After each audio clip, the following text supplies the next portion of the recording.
It is officially draft week here on Birds 365 on the JAKIB Media YouTube channel. He's John McMullen. I'm Jody McDonald. The countdown is on. 3 days till the draft now that we've officially kicked off on Monday. 99 days till the first Sunday in the second Sunday in September, first Sunday in the National Football League season.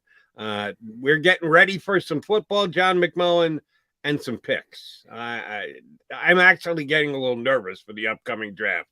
Like I have anything to do with it. But we follow the team as closely as we do here on Birds 365. Do I have right to be nervous with Howie Roseman running the show for the Birds? Well, I wouldn't be nervous, but I'm just excited we made it to draft week. Such a grind to get here, so we're finally here. And maybe now we can stop the silly season. But I do think, how we said there's 20 good players, the tier drops off at 20 and then 21 to 50, you see a lot of change. So in theory, that should mean the Eagles are in pretty good shape at 15 and 18 because, the quarterbacks aren't into that. And one thing everybody around this league is talking about, you see it all over, GMs, how many quarterbacks are going to go before me? How many quarterbacks? So if two quarterbacks go in the top 20, for instance, that makes it even easier for the Eagles to maneuver. So it's going to be interesting. But from what I've been hearing, Jody, everybody's asking about trading back. Nobody's asking about trading up. So, maybe the Eagles can zig when other people zag.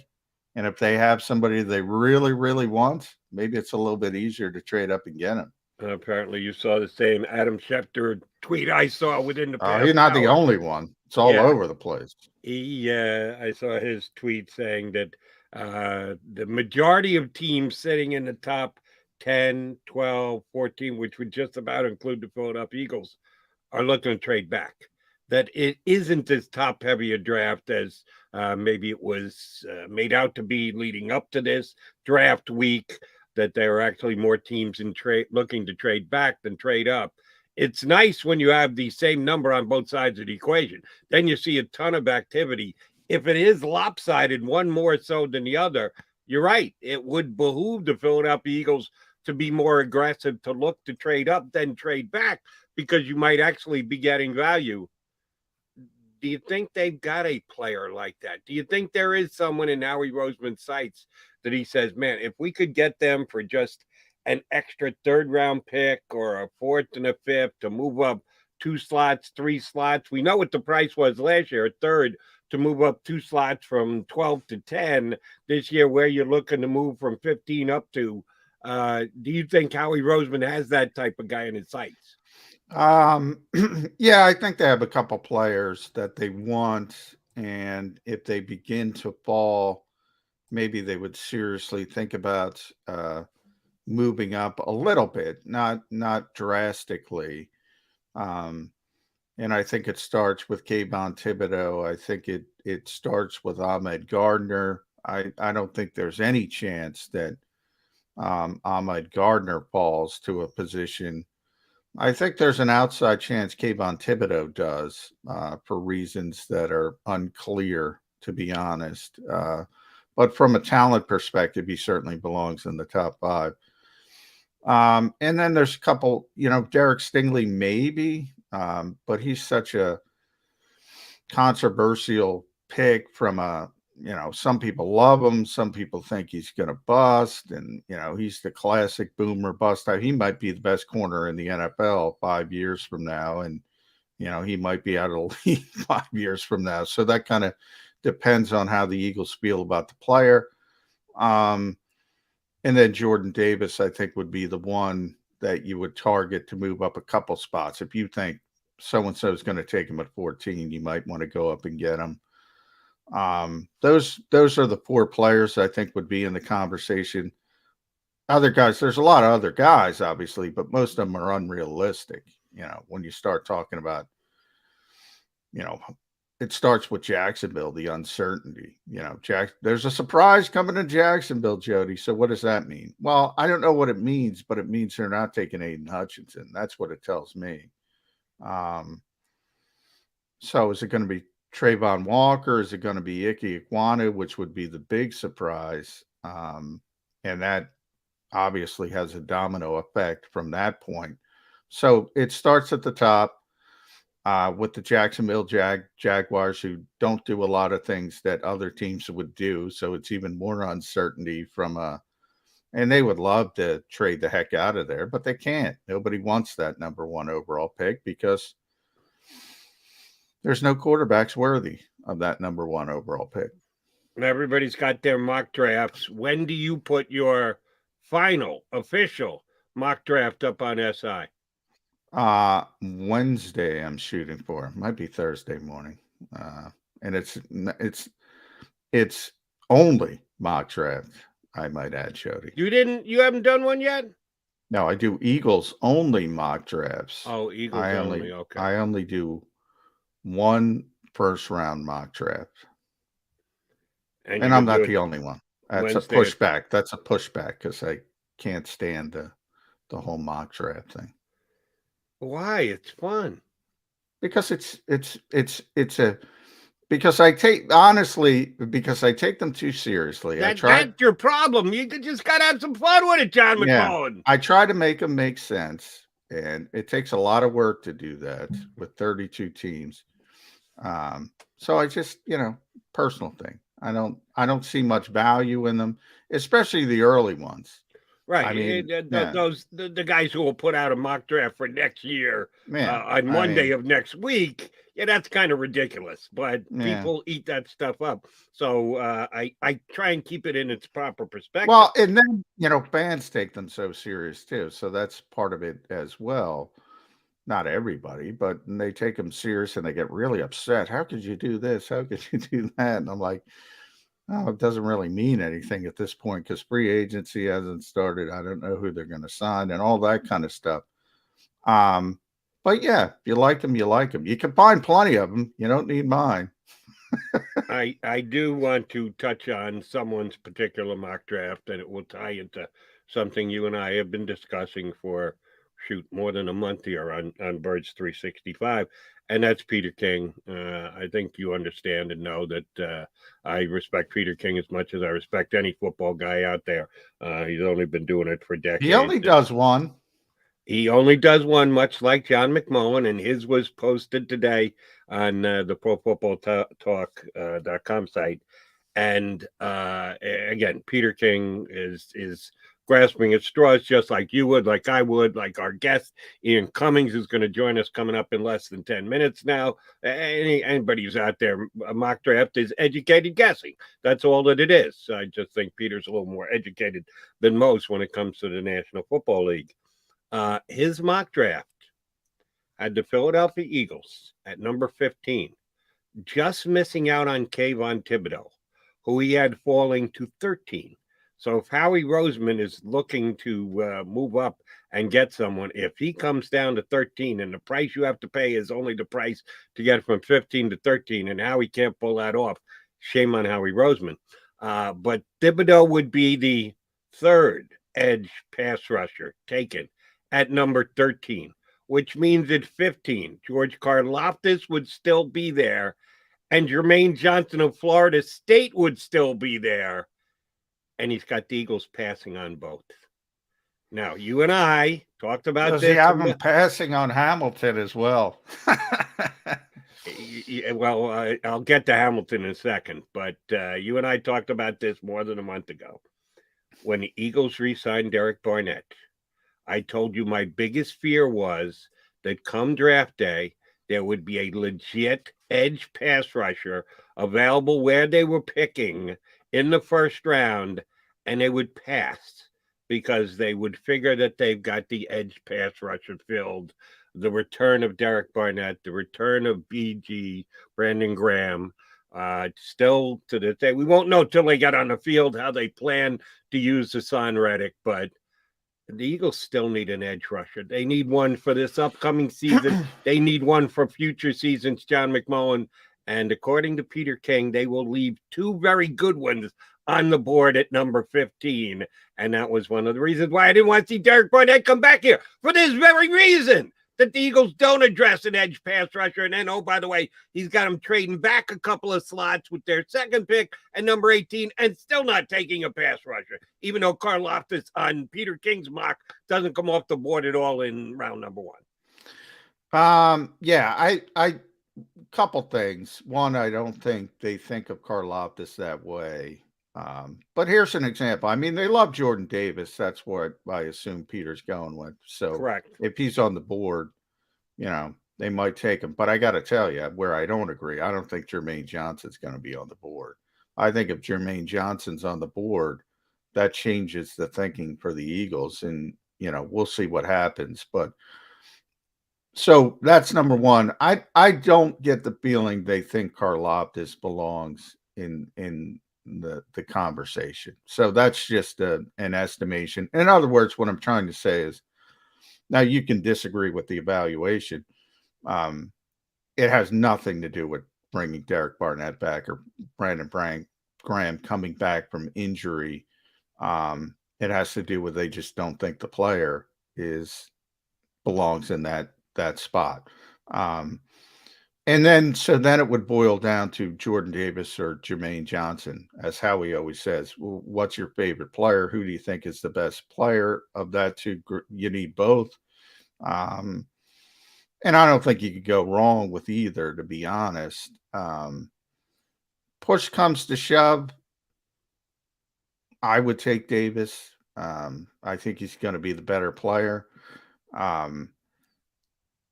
I don't think Johnson's going to be there, so I don't think you're going to have to worry about that type of decision. I think Johnson's coming off the board top 10. So we'll see. But I don't think Karlaftis, and that was the problem with the Ojabo injury. That was the problem, because I think, if David Ojabo doesn't get hurt, and who knows what happens as far as, pro days and how he would have run if he didn't get hurt, but he's pretty athletic, so I think he would have held up. All of a sudden you could sense the Eagles said, oh, there's probably not going to be an edge rusher we like at 15, or there's a good chance that there's not going to be an edge rusher at 15. And then you got to start delving into other positions a little bit deeper. And I think when you go way back, when people started first putting out these mock drafts, Jody, then there were 6 and Karlaftis was in the mix. But I think Karlaftis left the mix. Ojabo got hurt. All of a sudden 6 comes to 4. 3 are going to be gone. Does a 4th reach 15? Peter's got him reaching 15. I don't know if that's going to be the case, but that would be a difficult decision for the Eagles. And it's one that Howie Roseman's going to have to make. I do want to ask you one more Howie Roseman question before we get up our first guest, who is going to be Ian Cummings. He joined us a couple of weeks ago from Pro Football Network and did a great job discussing the draft with us. Have the Eagles shut down business on the free agent front? They haven't done anything in a couple of weeks, but truth be told, free agency is decreased to about a trickle around the National Football League. Much more conversations about Deebo Samuel potential deals than there are actual signings of players that are still out there. The calendar tells you everything and kind of dictates things. People are so engrossed with their draft evaluation and positioning and the like. Most draft boards, who's actually making changes on their draft boards this week? I don't know how you'd go about doing that. I know the Eagles had a couple very late pre-draft visits, which may have moved some pieces, but very little. Is this a good time to actually be thinking about signing a free agent? Because the free agents are getting nervous. They'd rather land somewhere before the draft than after the draft, because they know a bunch of players at their position are going to be picked, and then teams' interest, at least as soon as the draft is over, is going to wane. They're going to offer less and say, no, we got it covered with a young guy. We don't need you the way we did, so our offer isn't what it even was last week. Can the Eagles actually surprise us and get something done to at least in part fill a positional need this week, kind of swimming against the current? I don't think so. The only way, they'll get back to free agency after the draft. The only thing that would change that at this point, if somebody came in, Honey Badger, Tyrann Mathieu would be the most obvious and say, "Hey, I'll come in for 1 year and $5 million," and then they go, "Sure, let's sign him." But that's not going to happen either. So I would put the odds at 90% at least that they're not going to do anything on free agency until after the draft, and that's normal at this stage from both sides. From a guy like Matthew's standpoint, he probably wants to see what people do in the draft either, and there's going to be desperation if certain teams that need safeties right now, like the Eagles, aren't able to get a safety. There aren't a ton of safeties. You could talk about guys like Nick Cross and in the third round and say, well, yeah, that might be something 2-3 years down the road, but that's probably not going to help you much now. And there's Kyle Hamilton, Dax Hill, if you want to argue Lewis Seen, maybe 3 or 4 safeties at the most can probably step in and be a competent starter or above in the NFL level. That's not a lot. So if you're looking for a safety, you better get one early. And if you can't get one early, that increases somebody like Tyrann Mathieu's leverage after the draft for the safety needed team. So that's kind of the way both sides look at it. So he's not going to knock on the Eagles' door and say, "Yeah, I'll come in under your terms." Okay, well, I'm just touching on the fact that you do like to tell us that the Eagles zig when others like to zag. Well, if nobody's signing free agents this week, maybe there's a deal to be made while no one else is paying attention. There's a deal, Jody. It's a team-friendly deal. Team-friendly? Yeah, we'll sign it. Anything else? Now we're going to wait and see what happens. All right, well, just throwing it out there into the mix that maybe, just maybe, there's a meeting in the middle. You're right. I don't think anybody's going to grab a team-friendly deal as far as players go, but I know the Eagles aren't going to bust open a checkbook and overpay for anybody. Is there a deal in the middle that may actually fit the mix? All right, we're counting down the days to the NFL draft, and we've got a couple of JAKIB media functions coming up. You will not be in attendance for either one, are you? You're going to be down at Eagle headquarters. No, I'm going to be at the NovaCare complex, but everybody else in JAKIB Media is going to be at Ocean Casino and Resorts, right where we are right now, Jody McDonald. It's cold out here. It's really windy. It's windy okay. out. Didn't notice. My hair's not blowing in the wind, so I thought maybe it was just a calm and quiet day. No, we got the live broadcast down at Oceans.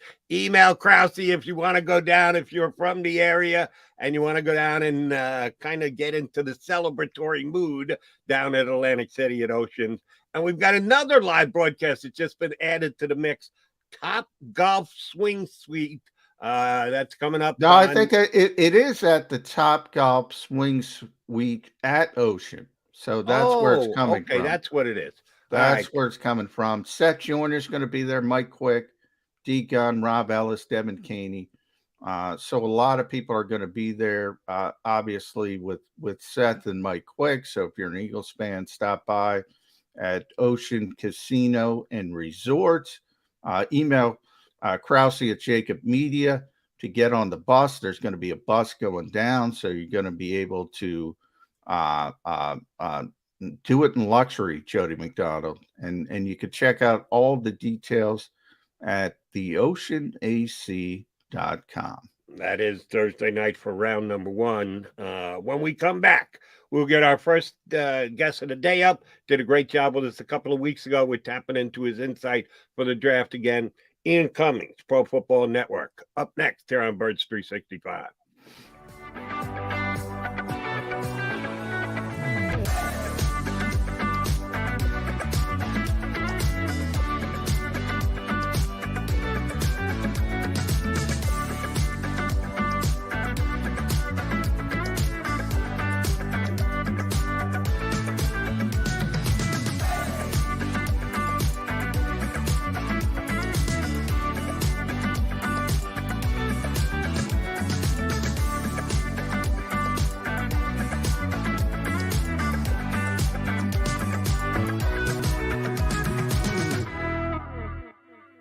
At Stateside Vodka, every new customer gets the world's best rocks glass.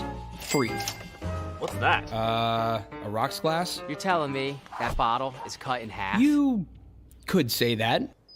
Holy shit. And you're telling me I can get one of these glasses for free? That's right. One free rocks glass per customer with each first-time purchase of Stateside Vodka. So good, it just disappears. Imagine for a moment that you went to work today and when you came home, you were catastrophically injured. Your life and your family's life. That's what happened to union construction worker Mike Little. I was scared of what the end was going to be, but to be 100% honest with you, I knew I was going to be all right just by talking with Brian. In my heart, I just knew everything was going to be all right. Call the firm and find out why they say, "We got this." Call 215-458-2222.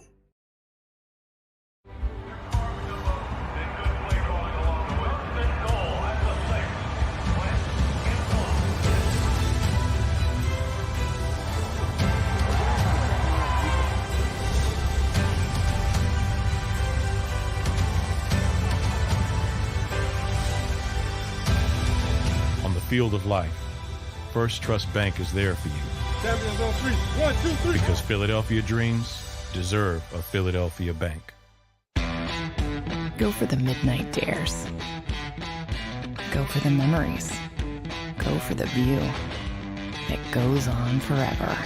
Go for the bubbles in your bathtub and in your drink. Go to bed whenever you want. Or don't. Go for him. Go for her. Go for the win. Go to Ocean Casino Resort. Book your trip at theoceanac.com.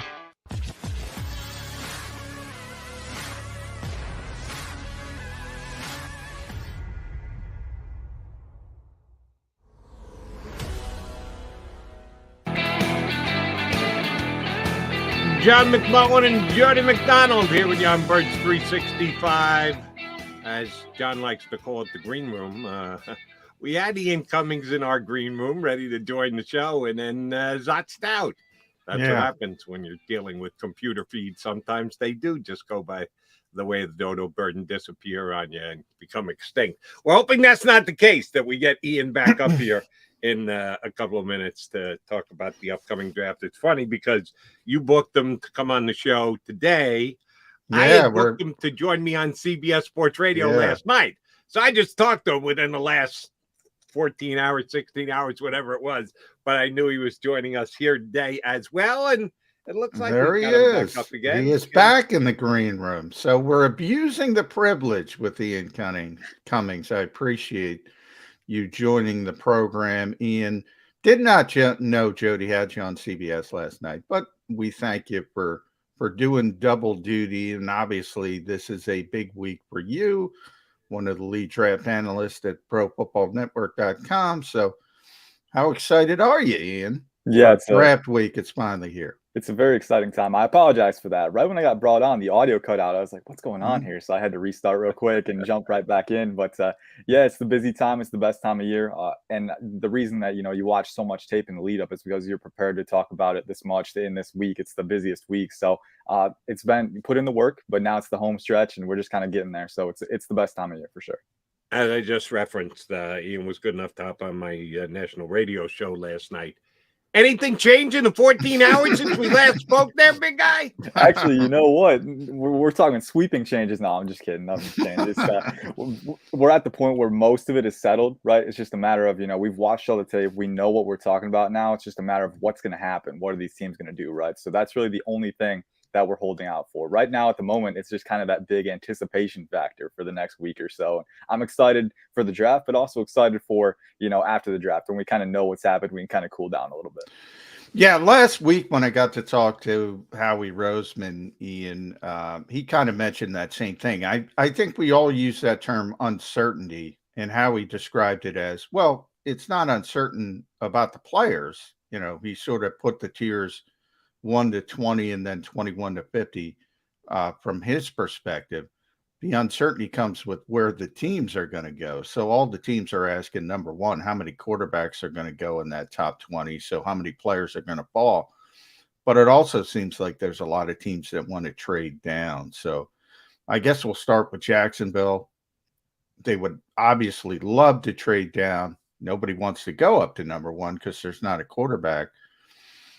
Man, they are a crazy organization in a lot of ways. They've said the term surprise behind the scenes. They've talked about 4 different players. If there's 4 players, I think we know Trayvon Walker, we know Aiden Hutchinson. Who do you think those other 2 players could be in the mix for Jacksonville? I would assume, if I had to guess, probably both of the top tackles, Evan Neal and Ikem Ekwonu. I think Evan Neal, he's been a favorite for me because you have Cam Robinson on the left tackle spot. He's gotten the franchise tag, right? So I think with him at left tackle, Evan Neal is really the only top tackle in this class that has that natural right tackle experience. So you can put him there pretty easily. Not going to be a lot of strain. Whereas with a guy like Charles Cross or Ikem Ekwonu, they largely played left tackle in college. Now, Ikem Ekwonu played left guard a little bit, but there is going to be that transition. And as we saw with Penei Sewell, he was a good example when he had to play right tackle early on after coming over from left tackle in college. There were some lumps early on, right? So I think Evan Neal gives you the smoothest transition there. So that's one of the ones that I would assume, because in my opinion too, he's the top tackle in the class. You look at the athleticism, the size, and then the footwork is also very smooth. The hand usage, very technically refined. So I'm a big fan of what he has to offer. Ikem Ekwonu is there too, because we've been seeing that it's not a consensus opinion as to who the top tackle is. And I think Ikem Ekwonu has a lot of fans there as well. And for good reason. I mean, he's very athletic, very powerful, very physical. He's a nasty mauler. He's always blocking to the end of the whistle, and so that physical upside and that mauler mentality is something that's going to win over a lot of teams. For Jacksonville, if they were choosing between those 2, I like Neal just because he can file into right tackle, which is where you really need him right away. But I think those would be the top 2. I know Ahmad Gardner's in the top 5 conversation a lot, but they have Shaquille Griffin. They signed Darius Williams. They have, Tyson Campbell, who they drafted as a rookie last year and showed some promise down the stretch. So I don't think corner is in there. I'm not sure about safety. I don't think they pick a safety that high. You'd want to trade back for sure if you're getting a safety. I like Lewis Steen to at 33 for them, like at the top of the second round, but in the top 5, top 10, probably way too high if you're talking about positional values. So if I had to narrow it down, probably those premier positions, Trayvon Walker and Aiden Hutchinson at edge, and then Evan Neal and Ikem Ekwonu at tackle. Why isn't Kayvon Thibodeau in that group of 4? I know that there were people followed the draft closely who said that he should be the number 1 pick in the draft, and Jacksonville may not be looking at him as one of their 4 choices. What are the question marks with him? I know he's got some skills to his skill set that absolutely make him a potential dominant player at the next level. We don't know about any of these guys for sure until they actually get onto an NFL film. What are the question marks surrounding Thibodeau?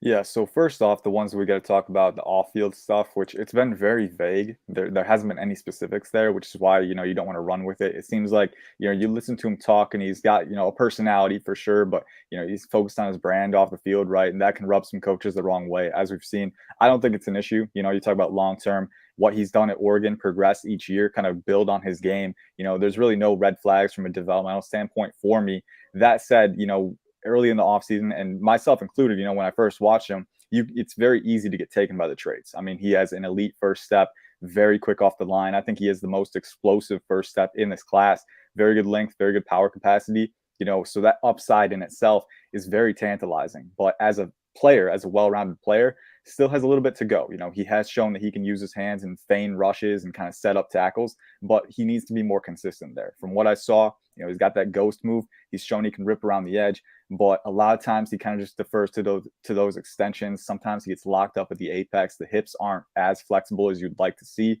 so the bend isn't quite elite. He can accelerate around the edge, but not quite at that level where he can sink his hips, reduce his surface area, and sustain that acceleration. So, I think there's a lot more to improve in terms of the sustained hand usage throughout the rep.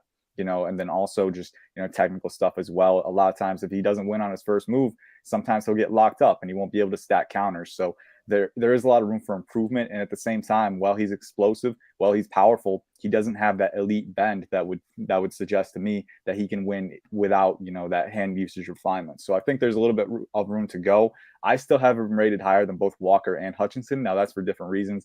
With Walker, obviously even more raw than Thibodeau from a hand usage perspective. And with Hutchinson, there are some limitations, in terms of functional athleticism and physical skill set that could weigh him down a little bit. So we'll see. But I think with all these edge guys, you got your questions. You have the upside, absolutely. But Thibodeau is not immune to that. He has questions as well on the field. Jermaine Johnson, let's keep it at edge rusher, Ian, because he's one of those guys, and that's another thing Howie said is somebody might have a guy in the top 10, another team will have him down in the 20s. Peter King is, plugged in as anybody. He put out his only mock draft today. He had Jermaine Johnson falling in the 20s. I got him in the top 10. Why do you think there's such a disconnect with him?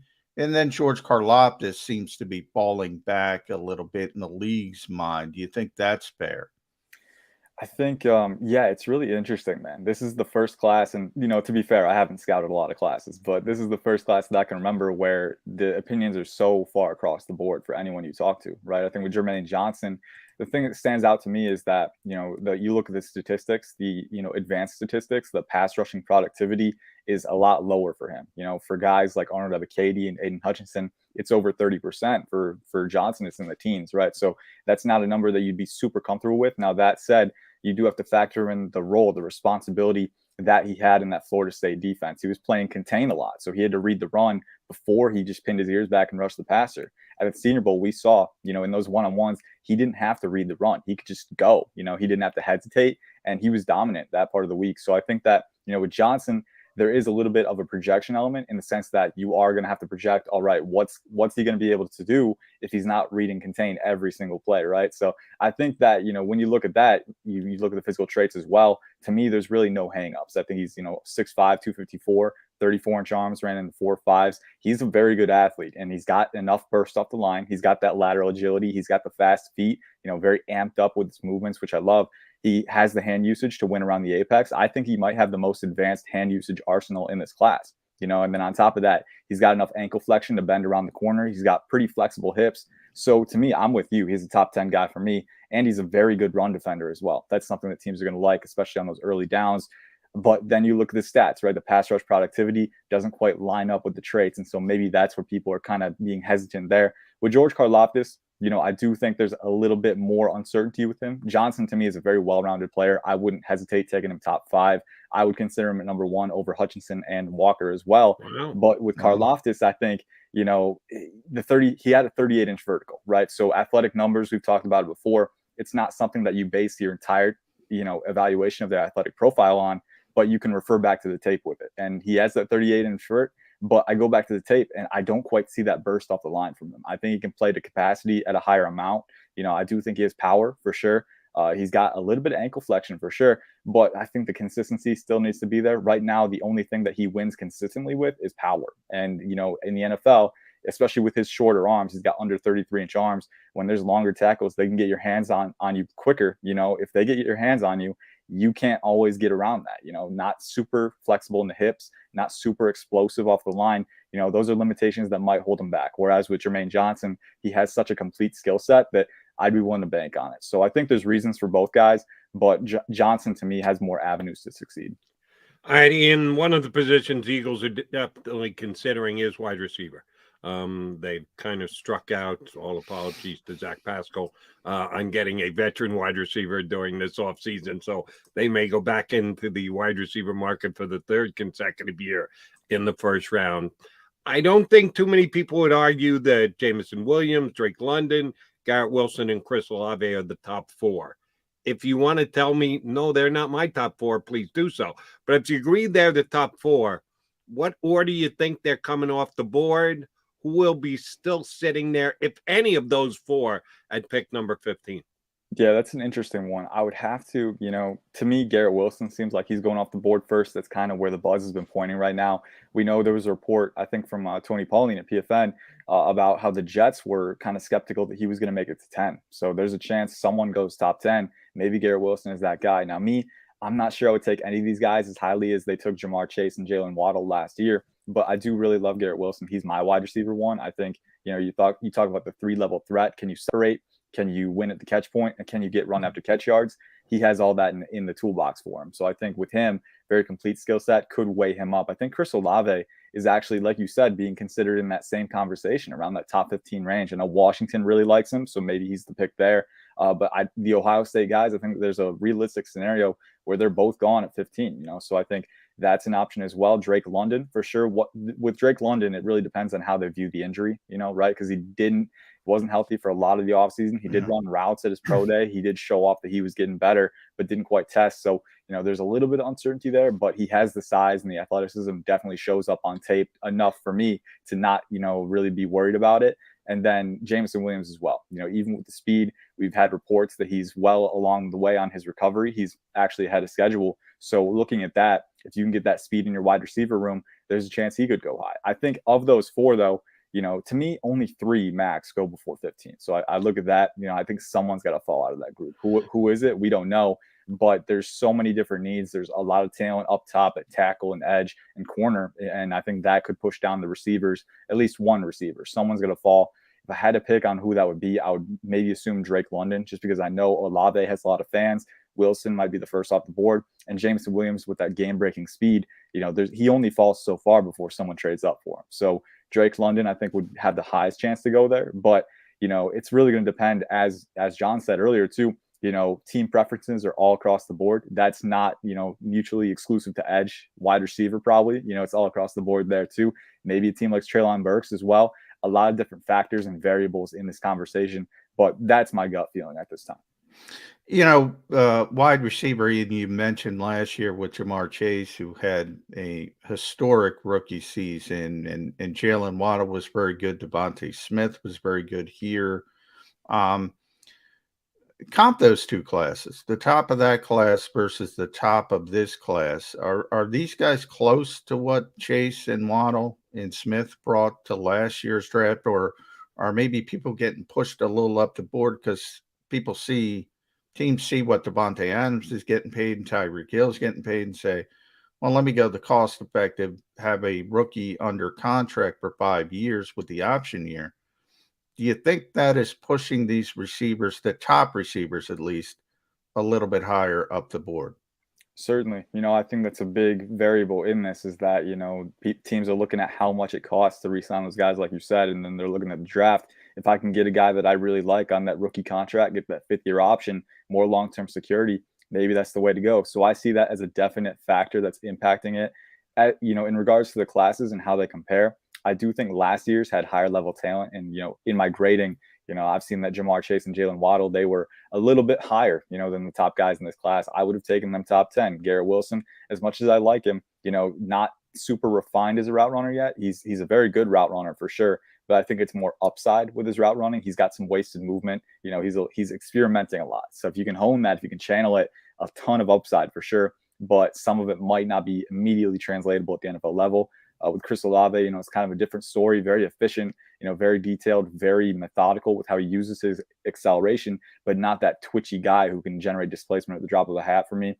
So there's enough questions with these guys. Whereas, going back last year to Jamar Chase, all right, this was a guy, if you throw his way, he's catching it. That's basically how it is. Very explosive downfield. He's a very good run after catch threat, very dense wide receiver. And then Jalen Waddle, this guy is like a human joystick. He's super explosive, agile, can change direction at the drop of a hat. Even Devontae Smith, this was a guy who, a little bit on the smaller side, but more of a wiry, compact frame. And you look at how he plays the game, already very detail oriented, a very good athlete. People kind of glossed over that, but he can separate, he can accelerate in space, and he's just so methodical, so detailed with the way that he plays the game. And then if the ball comes his way, he's got that long frame. He can extend, he can control his body. I think that those top 3 would all potentially be over my wide receiver 1 in this class. Now, I do think that, you look at the first round conversation in this class, I do think there's more wide receivers in that top group this year than there was last year. I think they're all a little bit lower than the guys last year, but there's a little more depth in that group. Like you said, you look at Jameson Williams, Garrett Wilson, Chris Olave, Drake London, Treylon Burks even, there's more options for you, but I'm not certain that those guys are going to quite have the immediate impact that Devontae Smith, Jalen Waddle, and Jamar Chase did.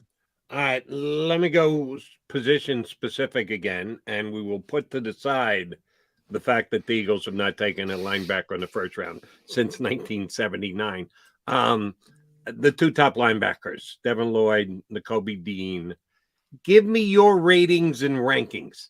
Do they deserve to be players that should be looked at from the 15 to 20 range? Do you think they're better than that and are actually in the top 15? Do you say, Jody, they're good, nice players, they're going to be starters, but I wouldn't use a top 20 pick on them? We know where the 2 Eagle picks are. Putting the Eagles' historical direction aside, where do those 2 linebackers rank for you as far as value goes in the first round? Yeah, it's a good question. And as is always the case with draft evaluation, there's a little bit of a caveat. I'll get to that in a minute, but I do think these 2 are worthy first round candidates. It really depends on what you're looking for. I think Devin Lloyd is more of your outside linebacker who can, play in coverage, be a will, play in space, very instinctive in that range. And he has the explosiveness and the length to cover wide windows, and kind of clog lanes for a quarterback. Follows their eyes well. And then in run defense too, he's pretty instinctive in the box. He can sift through congestion, make tackles in pursuit, and he can rush the edge too. He's got rushing moves in his arsenal. So I think that he's a very complete outside linebacker. Nakobe Dean's instincts, I think, are a little more consistent. Obviously a smaller linebacker, but if you're looking for a guy to call signals to kind of keep that unit intact, keep them, cohesive from down to down, then Nakobe Dean is your guy. A very smart linebacker, plays very fast, very physical in the middle of the field. And I think that he compensates for his lack of size with that physicality. So I wouldn't have any reservations picking him even with the smaller frame. He's still very dense, even if you measured in a little bit below 6 foot, still a very dense, compact player with some play strength. But here's the thing though, would you rather take one of these guys in round 1 or would you get Chad Muma in round 2? There's guys in round 2 that could have a similar impact. Chad Muma of Wyoming is a guy that I look to. He's around 6'3", 240, very good size. But you look at how he plays at Wyoming, I think he's a little bit better in run defense than Devin Lloyd is. Devin Lloyd is very instinctive for sure. But when you encounter blocks in open field, you got to deconstruct those and disengage. You got to stack and shed. And Devin Lloyd is not always the best at that. He can get swept away because his frame, while he's long, while he's tall, he's a little bit on the lighter side. And that can get him in trouble sometimes, especially against NFL blockers. I would be a little hesitant there. Very good coverage player, very versatile. But Chad Muma, to me, when he engages those blocks, a lot better at stacking and shedding. He's explosive. He's instinctive. He can play coverage. He can rush the passer. With me, Chad Muma gives you potentially better value. And there's other guys too. Quay Walker, an elite athlete with great size from Georgia, who's very good at matching laterally and tackling downhill. There's a lot of different guys in that round 2 range that may be able to give you comparable value if you want to use those round 1 picks on a more premier position. And as we've seen with the Eagles in recent history and long-term history, it's just not a position that they value that highly. Obviously, we know Gannon's scheme might change that, with what they need there. And I do think that Devin Lloyd and Nakobe Dean could give you what you're looking for, depending on what you want, that outside backer who has that versatility or that Mike who can keep that unit intact. But at the same time, there's a lot of options in round 2 and round 3 as well. All right, Ian, Jody let you in on that obvious bit of trivia for Philadelphia fans that haven't taken an off-ball linebacker since 1979. Well, I'm going to let you in on the fact that they've never taken a safety in the first round of the draft, period. Ever, ever, ever. So I'm going to play the odds and go with history and say they're not taking a safety in the first round. So if I cross out Kyle Hamilton and Dax Hill, and I know you like Lewis Seen a lot, he might be a potential first rounder, a bridge pick. But I ask you, I need a safety to play. The Eagles need a safety to play. How deep does that class go with guys that could be potential plug and play in day 2? It's a very deep class in terms of the upside for sure. I think if you're looking for guys who can plug and play, a little less deep. I think there's a lot of upside there, but the options kind of dwindle because again, with safety, there's so many different molds that you might have 9 safeties in a given range, but maybe only 3 that play the role that you're looking for at that specific role. So it's a really interesting discussion to have, I think, with the Eagles, especially, if you need a rangy guy up top, Kirby Joseph is your guy from Illinois, very explosive, has that range, has that playmaking ability, has the ball skills and the catch point.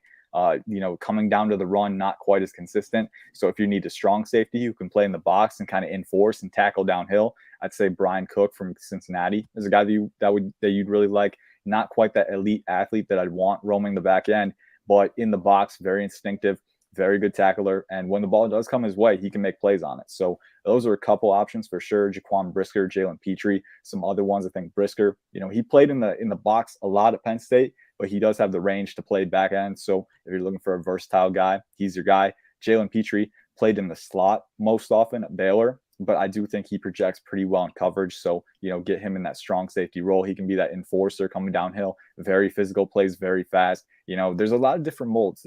That's kind of how it is. I think those four are the four that stand out to me as guys that can play early. I think after that, you're kind of banking on developmental potential. Again, a lot of developmental potential in this class. But if you're the Eagles and you really want someone, I think that day 2 range is the way to go. Because once you get to day 3, a little less certainty. And that's kind of how it usually is, right? You kind of get the guys who can play earlier on in the draft in day 2. Once it gets to day 3, it kind of trickles down a little bit. All right. I have seen some people's mock drafts that include no quarterbacks taken in the first round, which between you and I don't have a problem with. I just think it's a mediocre quarterback class. Sorry, Kenny Pickett. Sorry, Malik Willis. Sorry, Matt Corral. I don't know that there's a quarterback that deserves to go in the first round. But there always is, because that's the NFL, that you need a quarterback. And if you don't have one and you want to get one, so you take your chance in the first round, you're over-evaluate. Give me your grades. Is there anyone with a legit first-round grade for Ian Cummings this year? And who's going to be the first team to go, screw it, we got to get a quarterback. And even though we don't actually believe he deserves to be drafted here, we're going to draft him here anyway. Yep, that's how it always is, man. It's the quarterback tax. That's what I've heard it called. And, that's what I like to call it too. I've kind of taken that term, adopted it. But, it is really the positional value and how much you need a quarterback to succeed in the NFL level. When you get to a certain point, that threshold in round 1, team's going to be willing to take a chance on that guy because he might have the upside to become that. Now, is he going to become that? Would I bank on that? Would I bet money on that? For a lot of these guys in this class, my answer would be no. And obviously we don't know what's going to happen. I think the most important thing as a draft evaluator is that you're open to outcomes and all possible outcomes in the future. So as much as I don't like a guy like Malik Willis, right now, we could look back in 3 years and he's one of the best quarterbacks in the NFL. You never know what's going to happen. That said, with the information we have on tape, I don't have a first-round graded quarterback. And Willis was the guy that I finalized yesterday. Athleticism, arm talent, it's all there in spades. But, the different categories that you need, quarterback is not just about physical traits. That's obviously a big part of it. And that can separate starters from backups long term. But if you are going to play quarterback at the professional level, I need to know that you can manage the pocket. I need to know that you can go through full field reads. I need to know that you have good field vision, that you can see what's out there, that you don't miss open reads or maybe try to force the ball where there's nothing there. I need to know that you have those quarterback skills, not just the physical skills. Malik Willis, to me, is very much a work in progress there. That's not to say that he can't do that. I look at the Liberty offense, and there were times when the route concepts kind of just set him up to fail. They didn't really play off of each other well. I do think you get him in the NFL quarterback room, maybe he can develop. He's got the traits too. But at this point, I wouldn't bank on it personally. I wouldn't put money on it. It really depends on where he goes and whether he has time to sit early on. With Kenny Pickett, kind of a different story. I do think that he has some upside for sure, but I don't think he has elite upside. He's a very good athlete for sure. I think he has a good arm, not a super strong arm, but I do appreciate the elasticity. When he goes off script, he can throw with velocity. It doesn't fade in that phase. He's very good off script. But that said, if you're a quarterback that doesn't have elite physical upside, then I need you to be very good in the other areas. And while he is good, with processing, there are some lapses with pocket management, very skittish, leaves the pocket early a lot. So not disciplined enough for me to say this guy's definitely going to succeed. At his peak, I think he can be a Derek Carr type quarterback, but I don't think he's quite there right now. And the same goes for other guys too. Desmond Ridder, mechanics are an issue. He's got the athleticism. He's got the leadership. He was a winner in college, which I know NFL teams will like, but the mechanics are a big issue. And especially when he's under pressure, that's when it all collapses. In the NFL, you're going to face more pressure. Sam Howell, kind of a similar deal. Under pressure, eyes drop a lot. Really a one-read quarterback who didn't really go through full field progressions a lot. And then Matt Corral, kind of the same deal, especially in that Ole Miss offense. They really took a lot off his plate this year. 2020, he was very, he was kind of that gunslinger in 2020, making those plays downfield, but a little volatile too. And this year, it really felt like they restricted him. It felt like that he wasn't efficient on his own, but he was really just kind of playing within the offense. And if you ask yourself, what's he going to do if I put more on his plate in the NFL level? What's he going to do when he has to create something with his eyes or his arm? I'm not super confident in that. And then Carson Strong as well, has a very strong arm, but he's not that much of an athlete. He's not that much of a creator, and he has that arm arrogance sometimes. where he doesn't quite see the safety downfield. You know, if I have a guy who's a pocket passer, he's got the discipline. Sure, he's got the poise, but I would like him to see the field a little bit better at times, so and make better decisions. So there's a lot of uncertainty here. Bottom line. He's Ian Cummings. You can see on the screen there at Ian_Cummings_9. You can read him at ProFootballNetwork.com. I think he got a mock draft Monday today on tonight on Twitter Spaces. So check him out there. We're sorry for abusing the privilege past couple of days with Ian, but you can listen to the guy for 5 minutes. You know what he's talking about. So I recommend everybody reading Ian. Last one from me.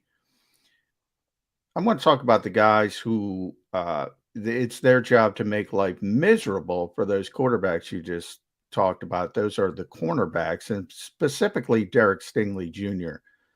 There's a guy from talking to people in the NFL. Some people think he's going to be maybe the best player in this draft. Other people think he's going to bust. Where are you on Derek Stingley Jr.? Yeah, so he's a top 5 player for me. And this was something, you know, I finalized him, I think, back in February or March, but I wanted to go back to the tape and see because obviously he didn't have the same production in 2020 and 2021 that he had in 2019. You know, and that's the first thing that really pops out to you looking at the stats was an elite player in 2019 right off the bat as a true freshman in the SEC, a very impressive feat. You know, but the next couple of years, the production kind of trickled down. So that's something where you have to look at the tape and see, you know, well, was he still performing the necessary coverage roles or was there a bit of a drop off there? I think in 2020 was still a very good player in coverage. You see, you know, in 2019, when he came out, he wasn't just winning on his traits. Now, obviously, has elite athletic traits where he can turn and run with receivers, the short area athleticism to match guys off the line, but also very patient and disciplined with his technique. He's got those, you know, short area techniques that he can use to match guys, the kick slide to get out wide, you know, a lot of different ways that he can win at the line. He's very patient jamming. You know, he doesn't jam before his base is set. So I look at, you know, the technical refinement and the athletic upside that combines to form a very, very good player, even when he's not getting thrown at. And a lot of times he doesn't get thrown at because he does everything right at the start of the rep and completely blankets his receiver. We saw that a lot in 2019 and 2020. 2021, obviously, it was injured for a good portion before kind of putting himself on the shelf later in there. But I do think he still showed some good reps in coverage. The tackling does need to improve. That's one of the areas for improvement with him. The tackling is very inconsistent. Technique-wise, goes high a lot. Doesn't quite have the strength to wrestle guys down. You know, the length could be an issue for teams. I know he measured in, I think, under 31-inch arms. So there are teams that have kind of thresholds that they like to hit with that length. And if he doesn't meet that, maybe they'd rather take a guy like Ahmad Gardner or Andrew Booth or Kaiir Elam. We'll see. But Derek Stingley is a little bit on the shorter side with his arms. That said, to me, it's not an issue because I think he plays a lot bigger than his frame. And you see that when the ball's up in the air, he can go up for it like anybody else. So I think that all the traits are there for him to be a lockdown cornerback and a playmaker at the next level. So now that he's proven that he's healthy at his pro day, he's a top 5 guy for me. And I'm very excited to see what he does. All right, I'm going to hit you with a cornerback as well, but a day 2 guy and a potential day 3 guy. No, we all focus on the first round. That's what we'll do Thursday, and then we turn our attention to everybody else. Day 2 guy first, then a day 3 guy. A day 3 guy who you and I talked about last night. The day 2 guy. Give me what you saw on tape from the kid McCollum from Sam Houston State. Small school, didn't get to see him on TV, so you got to do your homework on him to find out. I know some teams think that he's talented and will go somewhere on day 2. So I do want you to give us your breakdown on him because he's the guy I could see the Eagles, if they get shortchanged at the cornerback position, somebody's there, they go somewhere else. He's the kind of guy who could be a pick for them. And then give me the breakdown on Sam O, your defensive tackle for Maryland that we discussed last night. I had never heard of the kid, to be truthful with you, so I had to do a little research after you and I were on the air last night. Why do you think he's a day 3 pick, little undersized DT coming out of Maryland? Yes, sir. So I'll start with McCullum. I had a chance to watch him a couple weeks ago, in depth, and I'd seen him before that for sure. You look at the production, and he was dominant at the FCS level, which is what you want from your corners. If they're gonna test as well as he did, you want to see that stat sheet and see him putting up massive numbers, and he obviously did that. Interestingly enough, I think the ball skills is something where he can improve. Even with that production, a lot of that production just came because he was always in the right place at the right time, and that's because you look at how he tested. I think he had that 3 cone in the 6.4s, which is absolutely absurd, especially for a guy who's 6'2" and almost 200 pounds, right? So, this guy is an elite athlete in every sense of the word, and that checks out on tape. I mean, especially with a corner, you can't just be explosive. He is explosive. He can turn around with guys. But, as we've said, especially with Stingley and Booth, they have that short area athleticism where they can match receivers off the line with the releases step for step and not give them an inch. Zion McCullum can do that too. I think technique-wise can be a little uncontrolled at times. Sometimes gets worked off base pretty easily, but the athleticism is all there for him to match guys and run with them. Very sticky cover man. There's times where he can be a little more disciplined. He's very physical. He's very willing to jam guys, but sometimes the positioning isn't quite where it needs to be. He'll jam before setting his base. You want to see the timing improve there, but all the physical traits are there, can match guys. I was awestruck by the efficiency of motion that I saw in his tape for his size. Very easy, very fluid mover, but very twitchy and explosive as well. So you love to see that, the speed to carry guys downfield as well. The technique can improve in the air too. He doesn't always get his head around. I want to see him improve that. And then at the same time, could see him getting out muscled by wide receivers in the NFL early on. But I do love the physical traits. And it all boils down to, the short area athleticism needed to match guys and recover too. So I'm a big fan of him. I take him on day 2, for that reason. And I think that, if you do get him day 2, if he can develop into what his maximum potential is, you're not drawing the short straw. You're getting a steal. So I really love this guy. Sam O, and I'm not going to try to say his last name again because it's a tough one. I've had practice with other last names, but Sam, I should try to say it here because some people might not know who he is. Sam Okuayenonu out of Maryland. He's a very fun defensive lineman. Well done, by the way. Thank you. Yeah, I was at the Senior Bowl, I think, last year, and we had Osa Odigizua, Levi. Wait. Repeat that, please. I was at the Senior Bowl last year, and we had Osa Odigizua, who's with the Cowboys now, Levi Onwuzurike, Adetokunbo Ogundeji. I've had practice. I'm trying to get better at that. You're good. But so Sam O is a very fun player, a little undersized, which is why I think he goes day 3. At Maryland, he's around, I think, 6'1" or 6'2", 6'1.5", I think, 272 pounds, but he's got over 33-inch arms. So he's got very good proportional length. And to me, I love those guys that have that, a little bit shorter, a little squattier, but have that length so they can get inside guys and reach the contact point first. I love that combination in my defensive lineman. But you look at how he plays too. Very amped up player, very twitchy, very energetic. He's like a ball of energy on the interior line. You put him at 3-tech and those one-on-one matchups, very violent hands. He's got that lateral athleticism to get displacement very quickly. And he's explosive off the line too. He had a 35-inch vert in pro day testing and it shows up on tape. So very explosive, high motor guy. He's got some power capacity too. I think there's a lot of upside with him, and he does have some hand moves in his arsenal. Would like him to kind of keep filling that out. But he's a versatile guy. You can play him at 3-tech or out to 5-tech, really move him around, especially for teams with hybrid fronts, where they can move guys around, kind of be flexible. I really like his upside there. So I think the athletic traits are all there for him. If he can keep refining his hand usage, maybe get a little bit stronger, put some more pounds on that frame, can be a very good player in his steal in day 3. Ian, great stuff. We appreciate you coming on. Know you've got a lot of spots to do between now and Thursday. We appreciate you digging in for us. Enjoy the rest of the week, bud. Thanks for coming on. Yes, sir. Thank you for having me. I always appreciate it. Ian Cummings from the ProFootballNetwork.com. Man, does he know his stuff? Yeah, he does, man. You can listen to that guy for 5 minutes. He knows what he's talking about. It's like a tutorial. Yeah, you try and take in everything that he gives you on every single player, and you can't remember it all. So do check out his stuff on their website. We thank Ian for hopping on with us. All right, Mac and Mac, guys. That would be John McMullen and Jody McDonald coming back. We'll go with a little bit more Eagle-specific in hour number 2. Our bud Chris Franklin from NJ.com going to jump aboard Birds 365.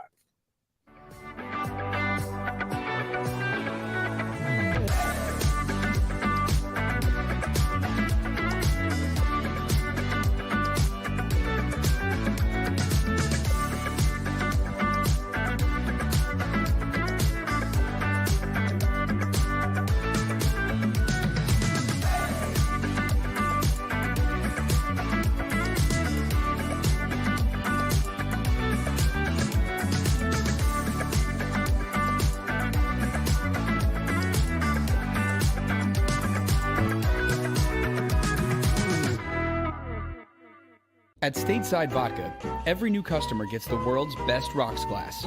Free. What's that? A rocks glass? You're telling me that bottle is cut in half? You could say that. Holy shit. And you're telling me I can get one of these glasses for free? That's right. One free rocks glass per customer with each first-time purchase of Stateside Vodka. So good, it just disappears. Imagine for a moment that you went to work today and when you came home, you were catastrophically injured. Your life and your family's life. That's what happened to union construction worker Mike Little. I was scared of what the end was going to be, but to be 100% honest with you, I knew I was going to be all right just by talking with Brian. In my heart, I just knew everything was going to be all right. Call the firm and find out why they say, "We got this." Call 215-458-2222.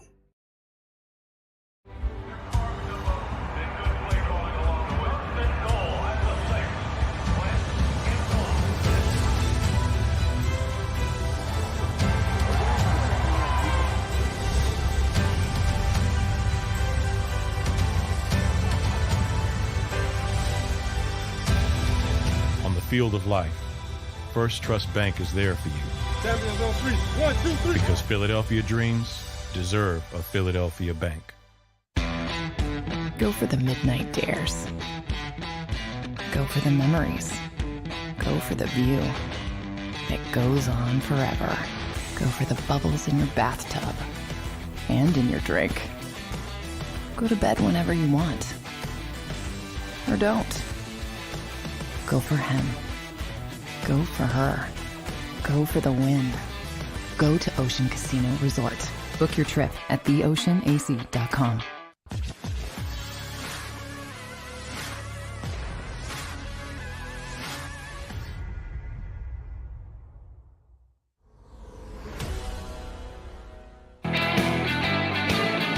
John McMullen and Jody McDonald, your Mac Birds 365 guys, as the days are counting down to the NFL draft.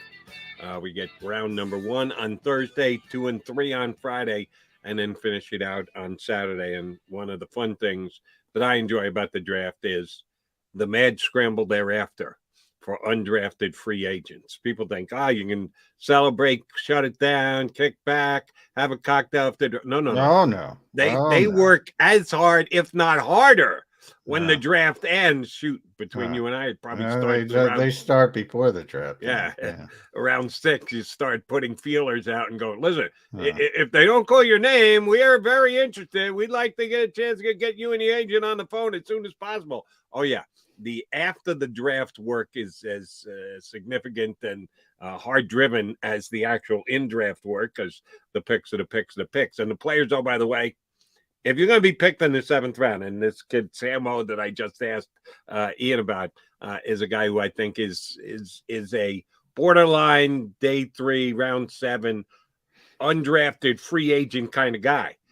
He'd probably be better off not being drafted. Oh, yeah. Always. I say always better not being drafted than being drafted in the 7th round, especially late in the 7th round. Because in theory, if you have a good agent, he looks at, all right, this team needs this team needs that. Don't consider this team.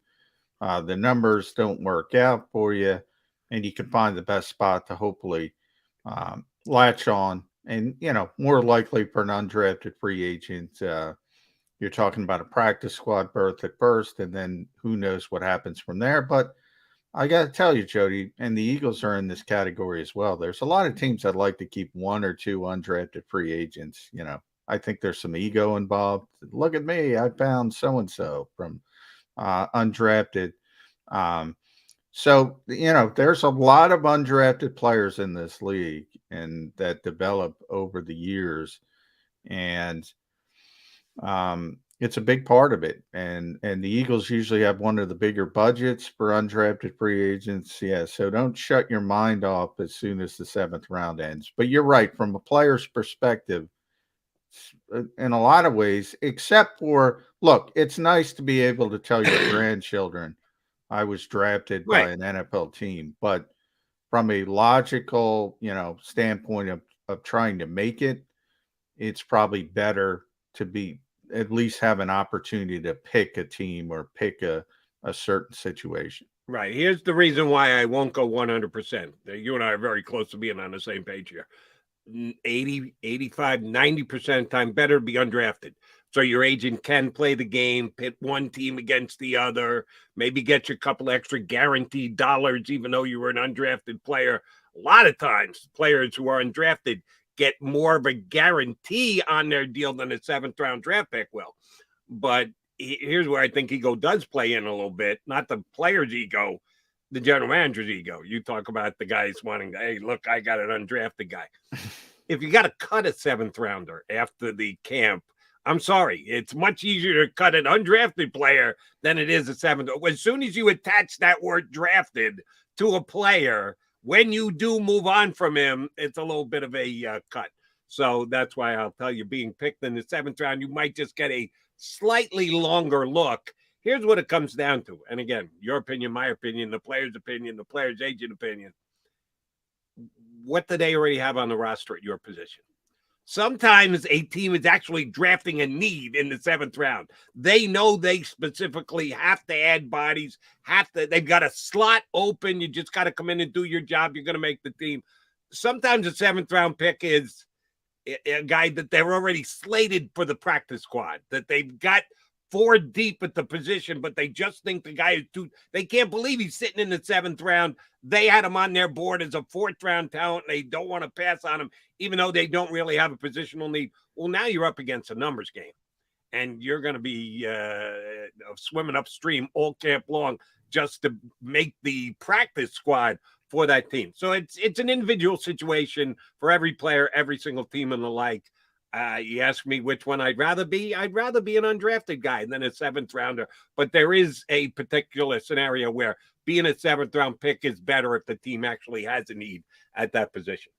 Yeah, from a logical standpoint. And then I brought up, because from a player standpoint, if I were a player, I'd probably be rather be drafted. Just for that, what I said, that's pretty cool to be able to say for the rest of your life, I was drafted by an NFL team. So I think, especially for young kids, it's pretty exciting if they get drafted, pretty disappointing if they don't get drafted and they thought they were going to get drafted. So from that standpoint, it's disappointing. But I think after, they think about it for a couple of days, their agent explains to them, this is probably better for you to get a toehold into the league. Maybe they turn around, but it's exciting to get drafted by an NFL team. And then I'll give you one more very Philadelphia relatable situation where being picked in the 7th round is advantageous. That would be Jordan Mailata. The Eagles were thinking outside the box, bringing a guy in who's never played football. Do we use the 7th-round draft pick? Well, maybe we're the only team on the planet that knows. Do you want to take that risk? If you really believe you've got a guy who you've got undercover, under wraps, nobody else knows about, a little nervy that you put that call in during the late 6th round. Maybe you even find out that the player has actually been talked to by another football team. And you go, uh-oh. Yeah, we can't afford to lose this guy. We want to lock him up. We want to make sure he's ours. Let's go ahead and use that 7th-round pick rather than get into a bit of a bidding war about an undrafted free agent player, and you go ahead and you use your 7th-round draft pick on him. So that's where I think it comes into play sometimes in the 7th round. You don't want to get into a bidding war with someone as an undrafted free agent after the draft. No. And it's interesting because I wrote about this. It's interesting that you brought it up. We didn't put this together, this segment, but I wrote about how things you mentioned, maybe nobody knows. Oh, everybody knew about Jordan Mailata. And Jordan knew? Yeah. Jordan knew? That's what everybody was saying on draft day. Come on. No, I mean, everybody in the NFL knew about Jordan Mailata. I thought you were talking about fans. No. Obviously, none of the fans knew. But we're talking about drafting. Maybe we know about somebody. That's what I'm saying. Howie was just talking about that last week about Andy Studebaker. He gave the Studebaker story. And that was 17 years ago. who nobody knew who Andy Studebaker was. And he ended up, being a 6th-round pick and playing, I think, 8 years in the league. That doesn't happen anymore. You played at Wheaton College, a 6th-round pick from Alabama doesn't last 8 years, never mind Wheaton College. So those kind of guys don't exist. And Jordan was, with IMG Academy, working out in Florida. And so all NFL teams got to look at him.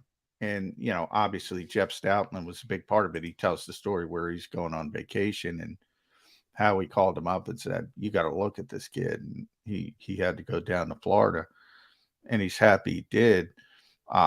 My only point is everybody in the NFL knew who Jordan Mailata was. So the Eagles were concerned that somebody else was going to take him late in the 7th round for the same reasons they did. And they said, if we're going to get the kid, we're going to get him in a program, we're going to have to draft him, because he was going to get drafted. But obviously nobody's going to do it in the 6th round. Turns out they should have. Right? Yeah, they should have. But, that's what Howie was saying. Those less than a generation ago, because Studebaker was 17 years ago, you could find players that nobody else knew about. But in the modern generation, he called it the age of information, where everybody's got film, everybody's got social media, just doesn't exist anymore. And Jordan Mailata was not known to the fans, but he was very well known to NFL teams. And that's why the Eagles made the right move by using a 7th-round draft pick. And again, we're such great second guessers, and I'm pointing to you, me, and every single Eagle fan who's streaming in right now on Birds 365. We all want to second guess Howie Roseman. Some of us will give Howie credit when he does something right. Others just stone cold refused. But I like to think you and I are guys who will at least give Howie credit when he does get them right. That's one that he absolutely hit the ball out of the park. Use that 7th-round pick, lock in Jordan Mailata. Very easy to evaluate that now and give him credit for it X amount of years and a mega contract later when he played almost Pro Bowl level left tackle this year for the Eagles. But we do try and balance the second guessing with the credit when it comes to Howie Roseman. One thing I've always given Howie credit for is his Monty Hall effect on the NFL draft. He's always willing to make a deal. I thought the story that he told the other day when he met with the media was a truthful one and a good one, in that he gets all his first-round draft potential trades out of the way before the draft ever rolls around. That he knows, what the draft board is, who's got what pick where, what your board looks like. You see a grouping of some players, you think one may draft down. All right, let's call up to whoever's holding the 11th pick and see what the cost would be to move from 15 to 11. All right, the draft board is falling a specific way. We could add draft capital. We can get the similar type player down at number 22. What could we accrue if we were to drop down, whatever? He does all this before the draft ever hits. He's already got that in place, J-Mac. We got 3 days to go, but Howie already believes that he knows what the cost is going to be, either moving up or moving back in the first round of the draft. Yeah, and that's going to be concerned. He's not the only one. I mean, that's also a problem in the NFL. Not a problem, but, there's fewer and fewer really, really bad organizations that don't know how to do these types of things. And again, I'll go back less than a generation. There are a lot more. Now, I'm not saying people don't make bad decisions, but, they could be unprepared. Nowadays, you don't have unprepared people coming into the draft. Like, if you saw the movie Draft Day with Kevin Costner and the goofball, who I think was Jacksonville, ironically, the goofball GM in the movie, he doesn't know what he's doing. It's exactly what it was. Yeah. Yes. They don't, that doesn't exist. Maybe it existed, 20, 30 years ago. That doesn't exist anymore. No, John, let's be honest. That was a Hollywood thing. There's never been a general manager as stupid as that general manager. Ever in the history of national football, even in Jacksonville, there's never been someone so stupid. Giants fans might argue Dave Gettleman is, but no, from that the trade that they got, nobody's been that dumb. But you get my point. Yeah, obviously it's Hollywood, but everybody's got their first round picks.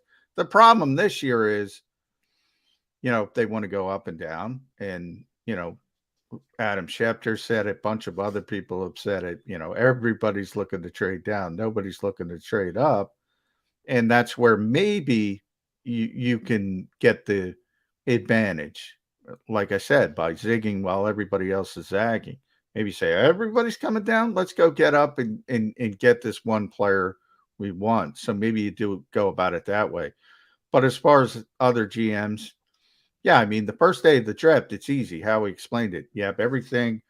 You say, everything's structured. And then you can't do that in day 2, day 3, because there's so many variables that come into it. And then trades are more fluid in the moment. But you got all this time.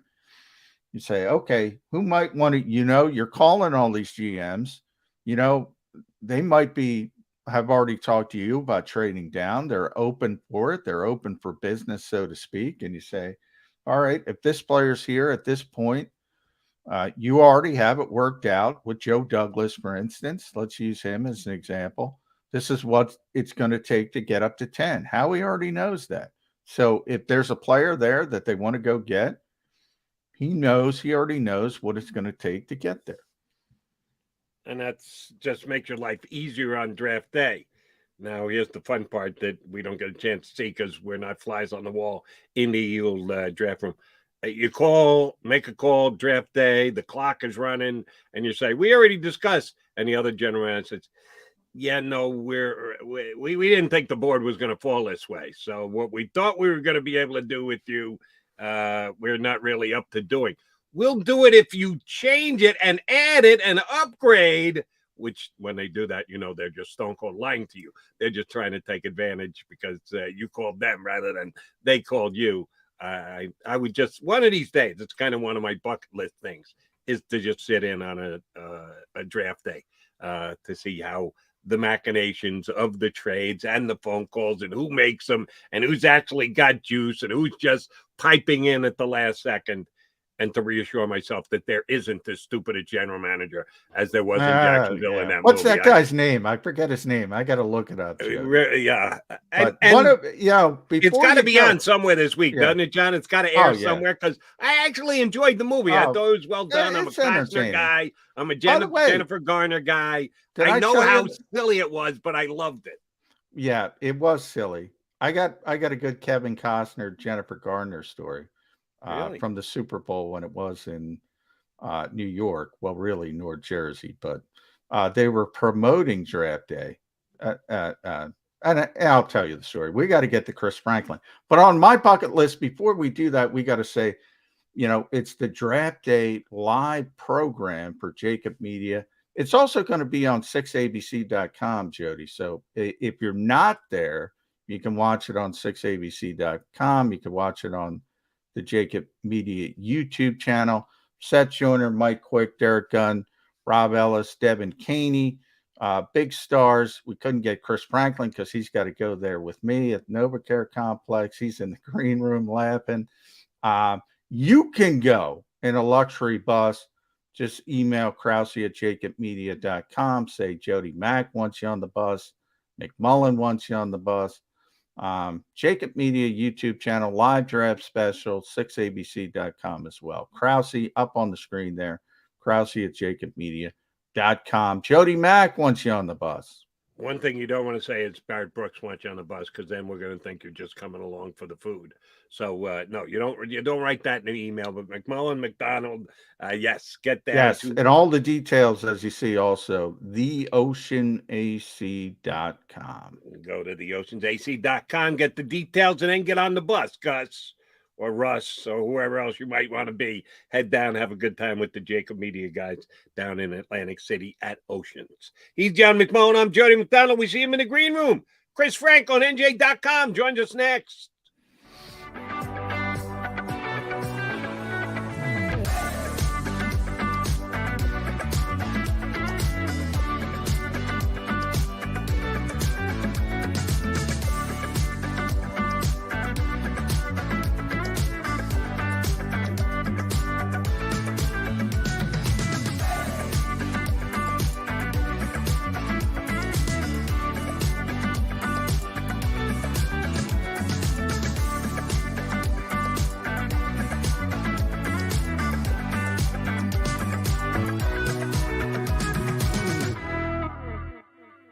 At Stateside Vodka, every new customer gets the world's best rocks glass, free.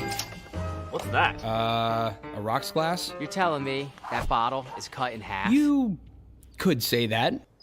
Holy shit. And you're telling me I can get one of these glasses for free? That's right. One free rocks glass per customer with each first-time purchase of Stateside Vodka. So good, it just disappears. Imagine for a moment that you went to work today and when you came home, you were catastrophically injured. Your life and your family's life. That's what happened to union construction worker Mike Little. I was scared of what the end was going to be, but to be 100% honest with you, I knew I was going to be all right just by talking with Brian. In my heart, I just knew everything was going to be all right. Call the firm and find out why they say, "We got this." Call 215-458-2222.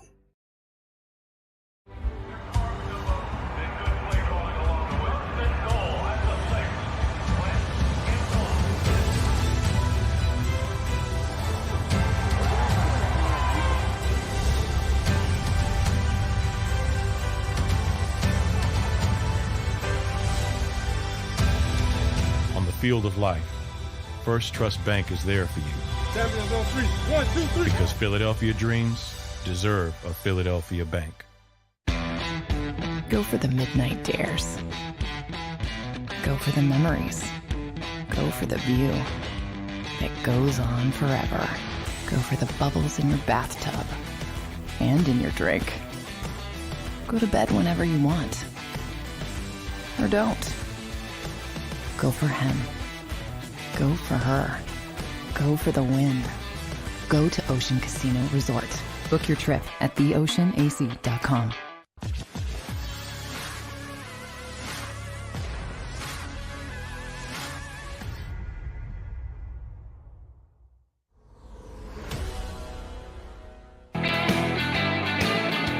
John McMullen, Jody McDonald, and we are joined by Chris Franklin from NJ.com.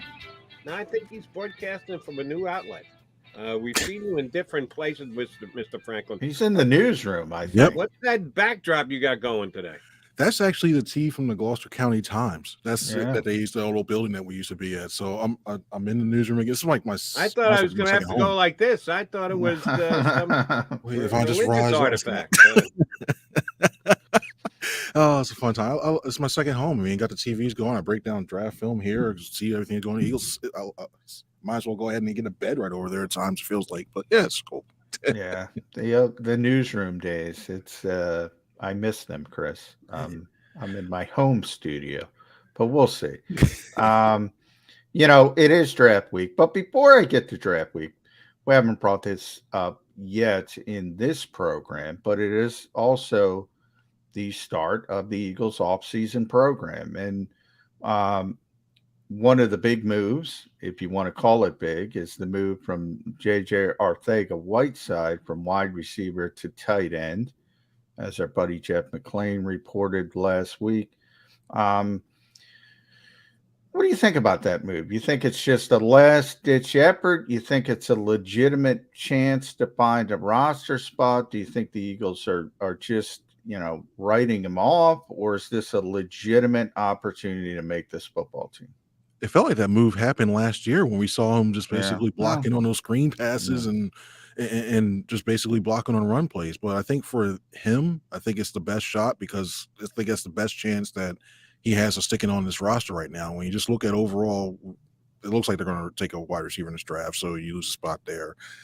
They seem dead set at his appearance for, at least for now, Rager, and you got Smith, and then if they trade for somebody, you never know. They happen that way too. So that's the way. And then when you look at the backup tight end spot, it's a big question mark right now. He has a legit chance to compete. You got Tyree Jackson coming off that knee injury. You have Jack Stoll, who played a little bit more toward the end of the season, but you still have some questions about that. So he's got the route run. He's just got to develop. Like, is he good enough to block with his hand in the ground? If he develops that, all of a sudden now you're looking at your possible backup tight end in 12 Yeah, and it's not a great tight end draft.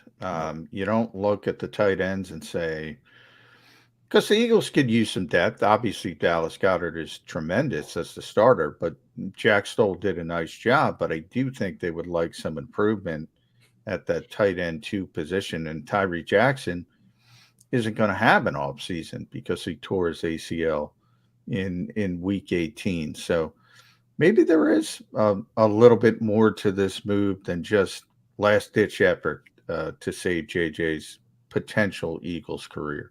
And then look how many times can you keep bringing back Richard Rodgers as well too. Is only so many times you feel like, okay, yeah, we guys get excited. He's coming back for another year. Seen this film before. Okay, now.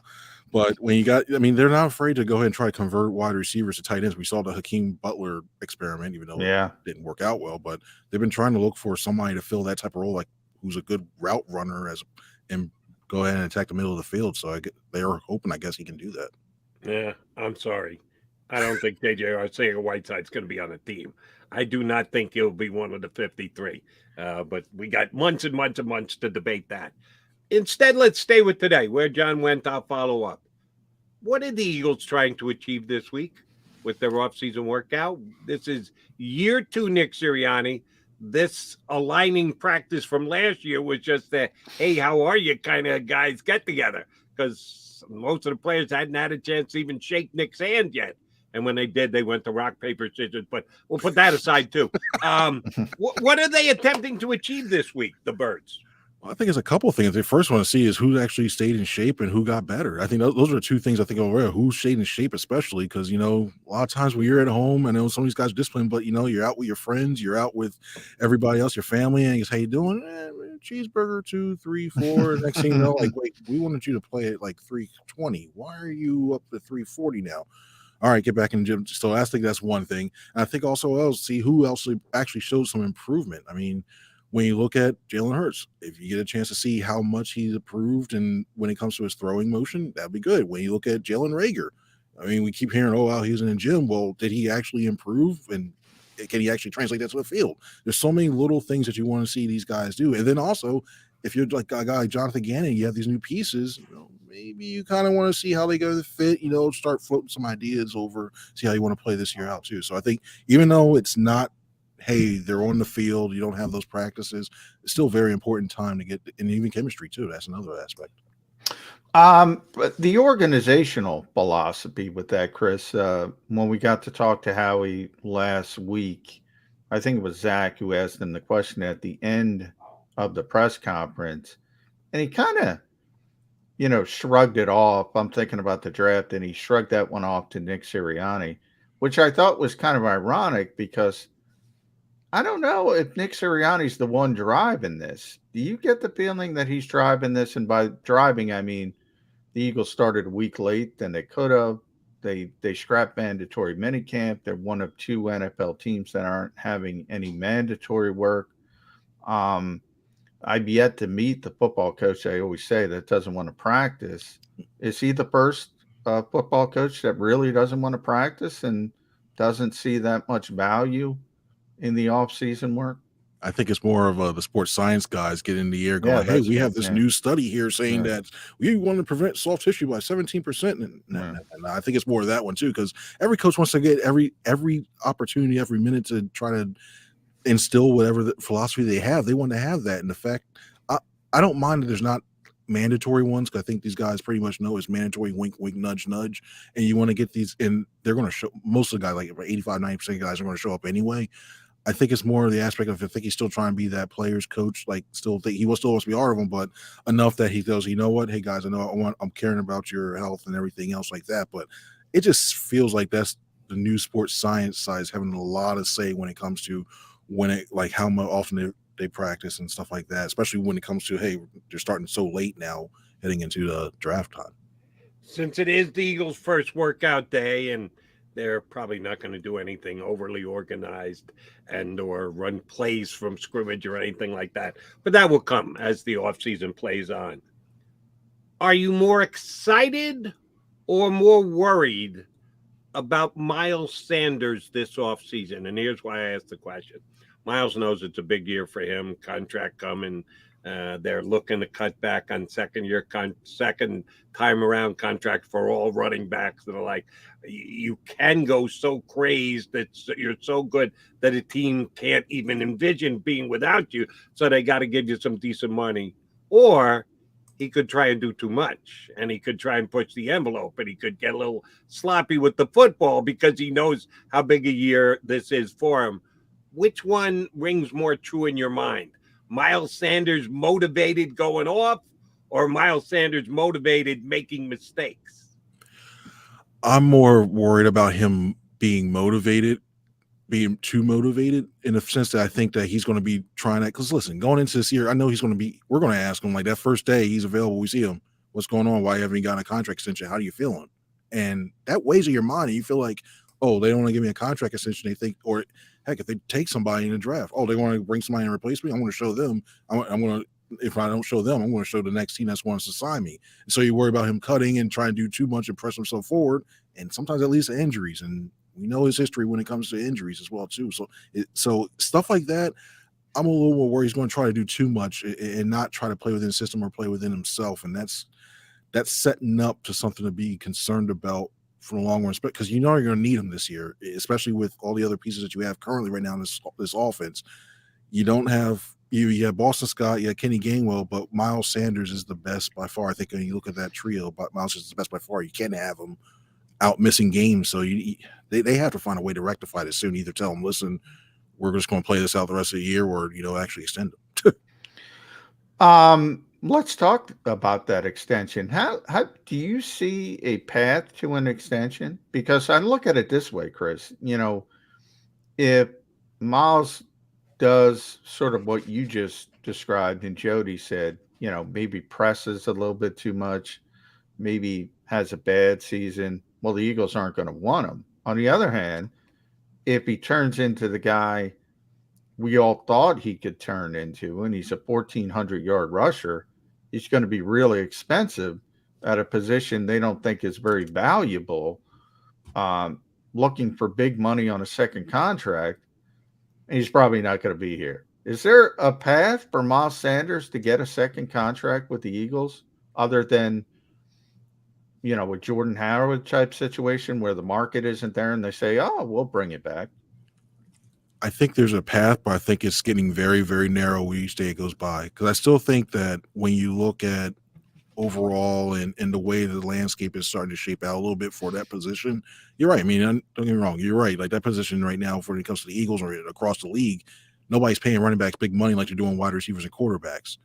But at the same time, when you look at the true, I'd probably say top half in the league, and I put Sanders up in that top half of the league. After that, I started to think like, okay, you got these tweeners, and there's not a guy who shows the ability to actually take over a game like he does. And we've seen what happens when he and Hurts are on read options, and the explosiveness he goes. He ripped off 2 years ago, like three runs of 70 yards. He still has that capability. It's a matter of just the longer they wait, the longer they're setting themselves up to be without him next year. It just looks like that more and more. All right. I'm pretty sure we had you on and asked about him, but I don't remember your answer, so I'm going to, I guess, ask you to reiterate. The Kaiser White signing for the Eagles, just a slight upgrade from Nate Singleton, a major upgrade that is being undersold. We're kind of questioning the Eagles' offseason moves after Hassan Reddick, nothing really jumping off the board. What is your evaluation of what kind of season Kaiser White's going to have for the Birds at linebacker? I think when we look back at it, and I know it's not saying a lot because they haven't really made a lot of free agent moves, but I think they can look back when it's going to be one of the most, I think I'll go out and want to say this, I think it's going to be one of the most undersignings signings in the league this season. Because when you look at where the issues the Eagles had a lot last year, it was covering the tight ends in the middle of the field. I think they gave up the most either receiving yards or catch. I think it was receiving yards and touchdown receptions to the tight ends. And when you look at a guy who was a former safety, a guy who's real, I think, in my opinion, is one of the better cover guys when it comes to linebackers, off the ball linebackers. You needed that. You needed to find a way to rectify it. And I think you can do so much with them. You can play them as the linebacker in a dime situation where you say, you know what, we're just going to hey Kaiser, worry about covering the middle field. We'll just let the defensive backs take out the outer edges and the back and deep. Okay, cool. You look at a guy who you can bring off the edge, who's athletic enough, is fast enough, you can bring off the edge. Is he smaller? Yeah. Are you worried about now that you have Hassan Reddick and Kaiser White, two smaller linebackers now, you're susceptible to run? Yeah. Good but point, the thing Chris. is, it's scary. But the thing is, when you look at the way that offenses are going now, they're throwing 60% of the time now. So you rather take the gamble and be able to do that. So especially with the underneath stuff and the way they like to play deep in the zone coverage, having a guy like that underneath to take care of the linebackers and take care of the running backs and the tight ends. You're going to need it like White. I think he's going to excel. Yeah, I tell Jody all the time in April, nobody cares about the running game. Nobody. They don't care about running backs. They don't care about undersized defensive ends or Sam linebackers or weak side linebackers. And then all of a sudden December shows up and I don't know, Derrick Henry's on the schedule and you're like, oh, we got to find a way how to stop the run. I don't want to overstate it because obviously you have to throw the ball to win in this league consistently. And from a defensive standpoint, that means you should be spending more time trying to figure out how to stop the pass. But isn't there got to be a happy medium? I think you bring up a good point with Reddick trying to set the edge at times and Kaiser White trying to support the run on the second level. That's a bit of a red flag to me. Am I overstating it? No, but also it makes me wonder if you're going to play a little bit more 3-4 than what we're expecting too. I wonder if you're going to use Reddick to be like that guy that lines up on there. But then also you may see, I think you see more four running back sets. You know, if it's more down, especially against when they play Tennessee, I would be surprised to see Sean Bradley and T.J. Edwards in the middle, and then you let Kaiser White and Reddick do their thing on the outside. So it's you would think there'd be more balance. I think for the Eagles, they need more pieces because if Gannon wants to be as versatile as he really truly wants to do, I think you need pieces like him to say, okay, which way are they going to rush off the edge? Can you get back and actually, disguise a zone instead of just worry about, hey, this guy is going here, which we saw so many times. Wow, I wonder where Alex Singleton's going to go in that zone because he's staying right there because that was so. I wouldn't be surprised to play more 5-1. So there's so much you can do with this. So with these pieces now with that, so it's going to be interesting to see. All right, little crystal ball peek for you, Mr. Franklin. All right, let me grab it real quick. All right, cool. Which Watkins is going to have a better statistical year, Quez or Sammy? I might go Jalen. Is he still in the league? Well, we'll all agree that Danny Watkins is better than Danny Watkins. Yeah, we'll all agree that's better than that. Yeah. But I think overall, looking at the way he could be used and utilized, I think Quez is primed for a really good season. I mean, talking to someone before, you look at the pressure he can put on a safety. If he's in the slot, the pressure he can put on a safety with his speed it really can be utilized. It's a matter of if you can get the ball to him as well too, and utilize him and find creative ways to get him in there, and not just talking about, oh, let's go ahead and throw like a quick wide receiver screen. Quez, try to do your thing. We're like, nah.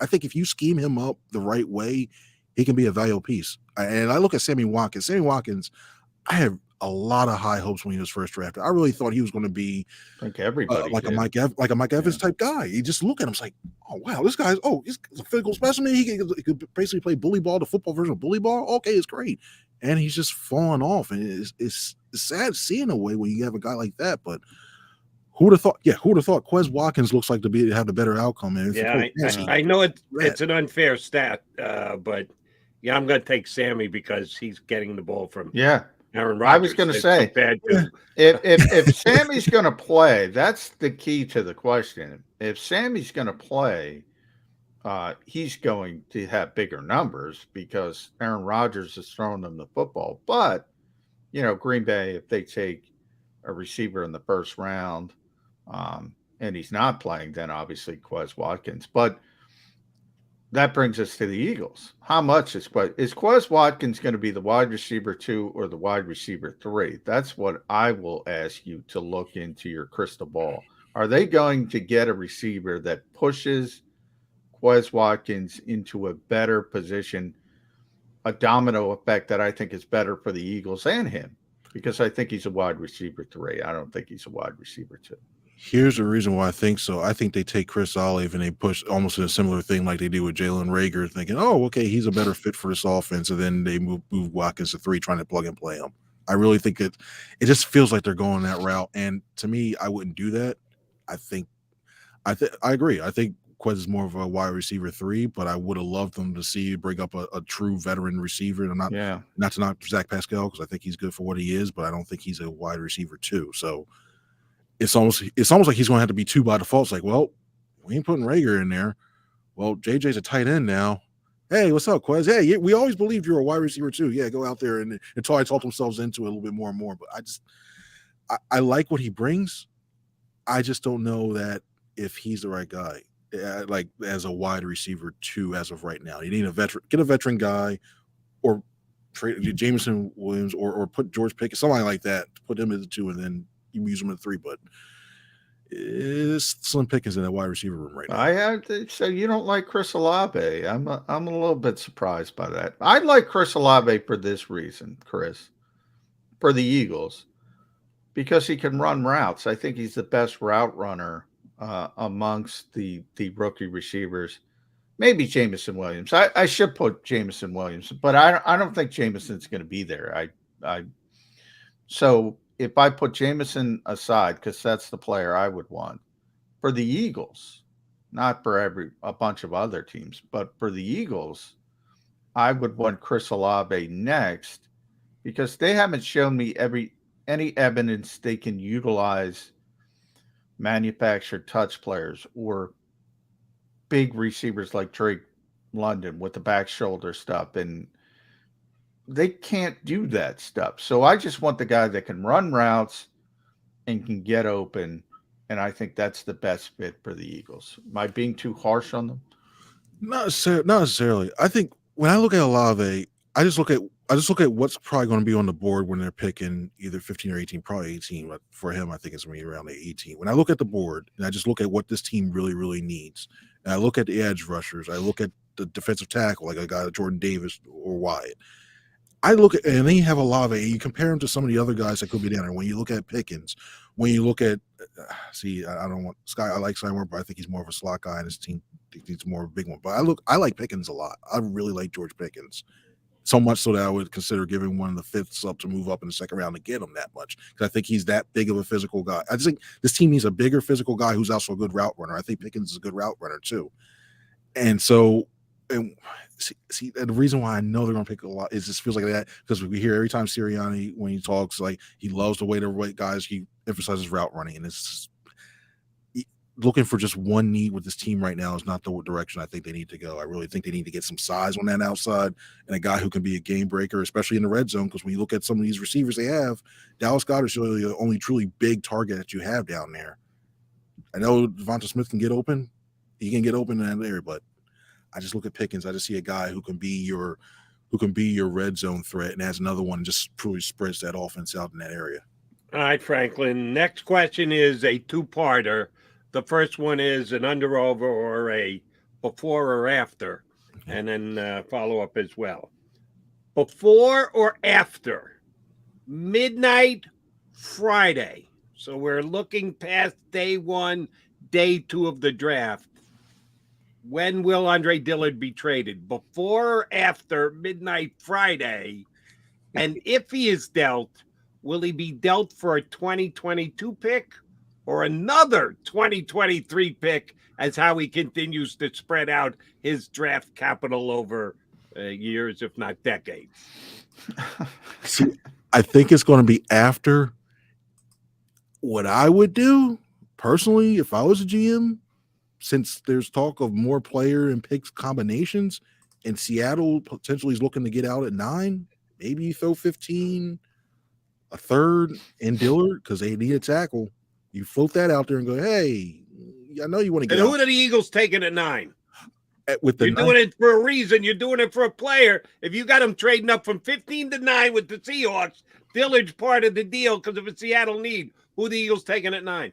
Derek Stingley Jr. Wow. I still think I still think teams are going to think Gardner's the number 1 corner. And at 9, given that you don't have Steven Nelson, you struck out on Stephon Gilmore, I think Stingley Jr. is the guy I would use that. I use that on a corner. I package that and move up, and now you got somebody opposite of Darius Slay. You got 2 really good athletic corners on the outside with Avonte Maddox in there. I think you improve your defense a lot right there. That secondary looks a lot better now with those 3. If they were all together, I think that secondary looks a lot. So I would package Dillard that night, and if Seattle wanted a tackle and it's like, oh, okay, yeah, do it. Otherwise, I think there's a very good chance he's still on this roster when this draft's over. I really truly think that is. I don't know, just given the injury history. I mean, given like we saw what happened with Milan, I know it was a freak thing with his leg, but then also you need some depth guys, and Raven Clark ain't it for me. I'm sorry. The Raven Clark, fuck the Raven. But yeah, I just think that's the guy. That's the guy to. If he doesn't go at 9, if he don't trade him Seattle at 9, then I think he's staying on that roster personally. All right. Well, I think I know where you're going. If Andre's going to be here, so Jalen Reagor going to be here on May 1st after the draft, or the Eagles going to get somebody to buy in? Maybe a team thinks back to the draft that year and says, oh, he's pretty explosive. Let's see if we can turn things around. Is there any way the Eagles can ship off Jalen Reagor during draft weekend? I don't think draft weekend, but I think the day before, like for the final roster cuts, when teams are looking to finalize their roster, say, hey, I got a player I don't want. Hey, you got a player we don't want and have a need. Okay. I think that's when he goes. I really, truly think that they're going to try to unless, I mean, if somebody's willing to pay a 5th for Reagor, 4th or 5th, you get pennies. I know it's pennies on $1. Take it, run and take it right now. Run up in that call right there. Call the league office, put that thing through. Just put it through. But I think they're going to try to give this guy every chance they can to prove that he's all right. I mean, look, if what we're seeing with J.J. Arcega-Whiteside and they're doing position switch to save him, they're definitely going to do the same thing, especially with Jalen Reagor, and give him every opportunity to prove that he's improved and prove that he can be a contributor in this offense. All right, last one for me, and I expect a Chris Franklin tweet with picture included on this when you first get to an Eagle workout. Okay. Gardner Mustache, the Eagles' backup quarterback. Okay. Bigger and bushier, streamlined, completely gone, or we'll just go with those 3. Bigger and bushier, streamlined, or completely gone. What will be your caption under your picture of Gardner Minshew's mustache? I think it's going to be bigger and bushier, and I think it's going to be one of the ones where it looks like he's like, what? Gardner, we're not in the 80s anymore, man. You can get rid of it. It's all right. I mean, I like it, but yeah, come on, man. Like the team facial hair. All right, I'm cool with it, but that thing is like, yo, man, it's got a mind of its. We all know Stephen Colbert has that thing about I forget the former UN secretary, his mustache and everything else. It almost looked like he almost has his own avatar, his own character, where Gardner Minshew's mustache just starts talking to everybody else. Is that thing's gonna be that? This is John Bolton. Yeah, exactly. John Bolton. Yeah, John Bolton one. Yeah, it's going to have its own. I think, like John Bolton's thing that Colbert does. I think Gardner Minshew's mustache is going to have a life of its own and just take off. I wouldn't be surprised if there's a Twitter account that pops up. Gardner Minshew's mustache is not out there already. I think he's trying to compete with Ted Lasso for the best mustache on the planet. So would not be surprised if bigger and bushier is the way that it goes. Mr. Franklin, always a pleasure. Appreciate you coming on board. We'll get you back in a couple of weeks. Enjoy getting down covering the Eagles workouts and the draft this week. It'll be a busy one for you. Have a good time. Thanks. Enjoy draft week, guys. Appreciate it. Thanks, everybody. Thanks, Chris. See you down there. NJ.com. Hanging with us on Birds 365. All right. Coming back, we got to put a bow on the show, tell you about the big gathering coming up on Thursday for round 1 with your JAKIB media buddies, John McMullen, Jody McDonald, Birds 365.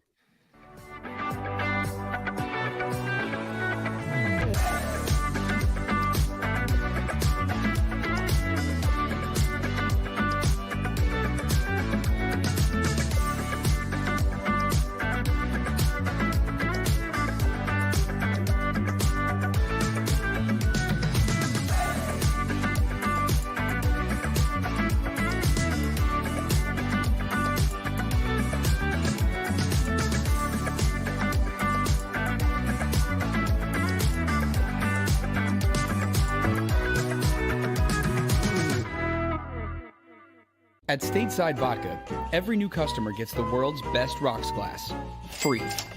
What's that? A rocks glass? You're telling me that bottle is cut in half? You could say that. Holy shit. And you're telling me I can get one of these glasses for free? That's right. 1 free rocks glass per customer with each first-time purchase of Stateside Vodka. So good, it just disappears. Imagine for a moment that you went to work today and when you came home, you were catastrophically injured. Your life and your family's life. That's what happened to union construction worker Mike Little. I was scared of what the end was going to be, but to be 100% honest with you, I knew I was going to be all right just by talking with Brian. In my heart, I just knew everything was going to be all right. Call the firm and find out why they say, "We got this." Call 215-458-2222.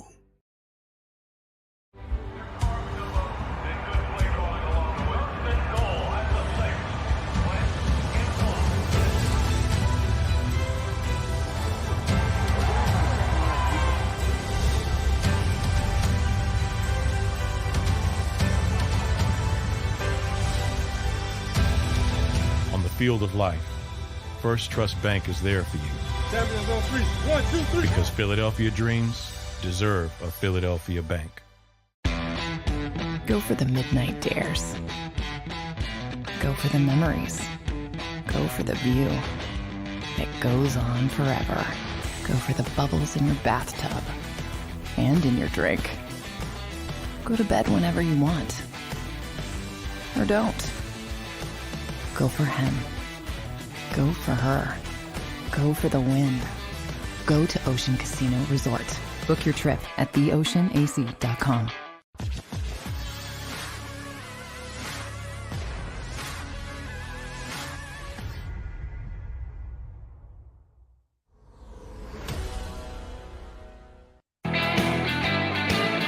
The countdown is on for the NFL draft. Days and counting.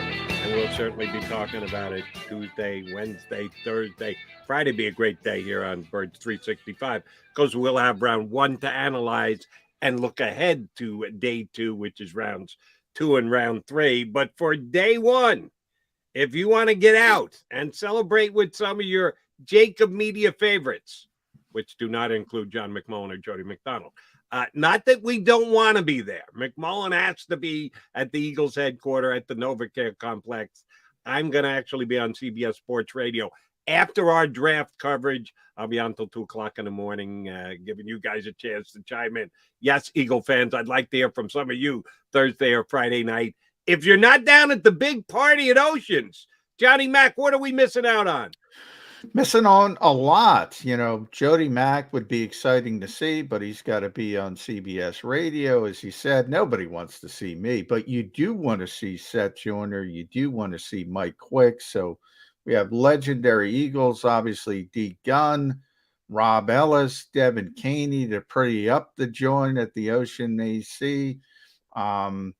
You can find out all the details at theoceanac.com, but here's the key, email Krause at JAKIB Media to get on the luxury bus. Put in Jody Mack wants me on the bus, McMullen wants me on the bus, in the subject line, Krause at JAKIBmedia.com, the Top Golf Swing Suite at the Ocean AC Resort. There's going to be dining. There's going to be drink specials, entertainment from Max Friedman, everything, giveaways, happy hours. What more could you want, Jody McDonald? All right, let us finish up on this note. At some point on Thursday night, while everybody is gathered down in AC at Oceans, the Eagles are going to make their first pick. It could be at 15, right where they're scheduled to take it right now. It could be at 18 because they've traded down from where they were supposed to pick. It could be even further than that, or it could be at 9, as just suggested by our buddy Chris Franklin, a deal between they and the Seattle Seahawks to get up and target a player and get some. When that pick is made in the room, will there be a high five, pumping of fists, screaming and yelling, or will there be a what? Howie, what? Which way is it going to go? A massive reaction from the Birds fans in attendance, or a throwing up of hands going, we did it again? I think at 15, or certainly if they go up, it's only going to be excitement. I think everybody kind of knows the players in the mix, as Howie kind of let the cat out of the bag. 1 through 20 is the top tier. So I think everybody knows the players. So it comes down to an individual person, Jody. Like if it's Jordan Davis, a lot of people I think are going to be upset because they want to see a wide receiver or that. Then you have Chris Franklin just on the show. He doesn't like Chris Olave at all. So if it's Chris Olave, that's going to spark disappointment for him. I don't know. I think other people would get excited by the skill position player. But I don't see any. I think the upset, if there's going to be any wringing of the hands, would be for a massive trade down. And I don't think that's in the cards for the Eagles. Think there's 20 good players, number one. Number two, a lot of teams want to trade down, makes it more difficult. I don't see a path to disappointment, huge disappointment. Maybe the biggest disappointment, and I'll ask you, Jody, this as well, Jordan Davis, because of the position he plays. People don't get excited by offensive linemen, interior defensive linemen, even though they might be the best picks. All right, I will ask you to be the crowd. You are the crowd, McMullen. You get to act in place of every single Eagle fan. I'll play Roger Goodell. With the 15th pick, they don't trade up, they don't trade back, they stay right where they're scheduled to as of right now. With the 15th pick, the Philadelphia Eagles take defensive tackle Travis Jones from the University of Connecticut. No, I would be very upset by that. And I love the kid. Yeah, you've been talking him up. I wanted you to have to split your reaction, Eagle fan reaction, with your John McMullen reaction. No, because when I had Travis Jones, I said trade down to get Travis Jones. I think my assumption is, look, the Eagles want that position. And it's Jordan Davis by far number one, and then Travis Jones number two. And by that position, I mean 0 technique, 1 technique. They want that player. If you can't get Jordan Davis, the next best one, and I think he's worthy of a first-round pick, but in the 20s, and you have to go down. If you take him at 15 because Jordan Davis isn't there, that's not a good pick. That's not. So even though I like the player, and by the way, it might end up being a good pick, I don't think the valuation is there because you don't need to take him at 15. So that's where I am with that. We shall see how it shakes out on Thursday. We got a lot of speculation, a lot of hypotheticals to throw out between now and Thursday night. Yours truly will be on the air on CBS. Johnny Mack will be at the NovaCare Complex, and everybody will be tuned to the JAKIB Media YouTube channel because we got a big show coming up on Thursday night. But you got to get to us. Got to get Tuesday, Wednesday, Thursday. Before we ever get to Thursday night, I'm back here tomorrow. How about you, McMullen? I'm going to be back here. Tim McManus, I want to give people coming back to the program. So that's exciting. Timmy Mack will be back. So it'll be Mac, and Mac tomorrow. Shane Hallam from draftcountdown.com. So we get more draft people. We got it all for you this week on the JAKIB Media YouTube channel. We shall do it all again tomorrow in 2 and 2. If you missed any of today's show on the JAKIB Media channel, listen to the podcast on your way home. Available on YouTube, Apple, and Spotify.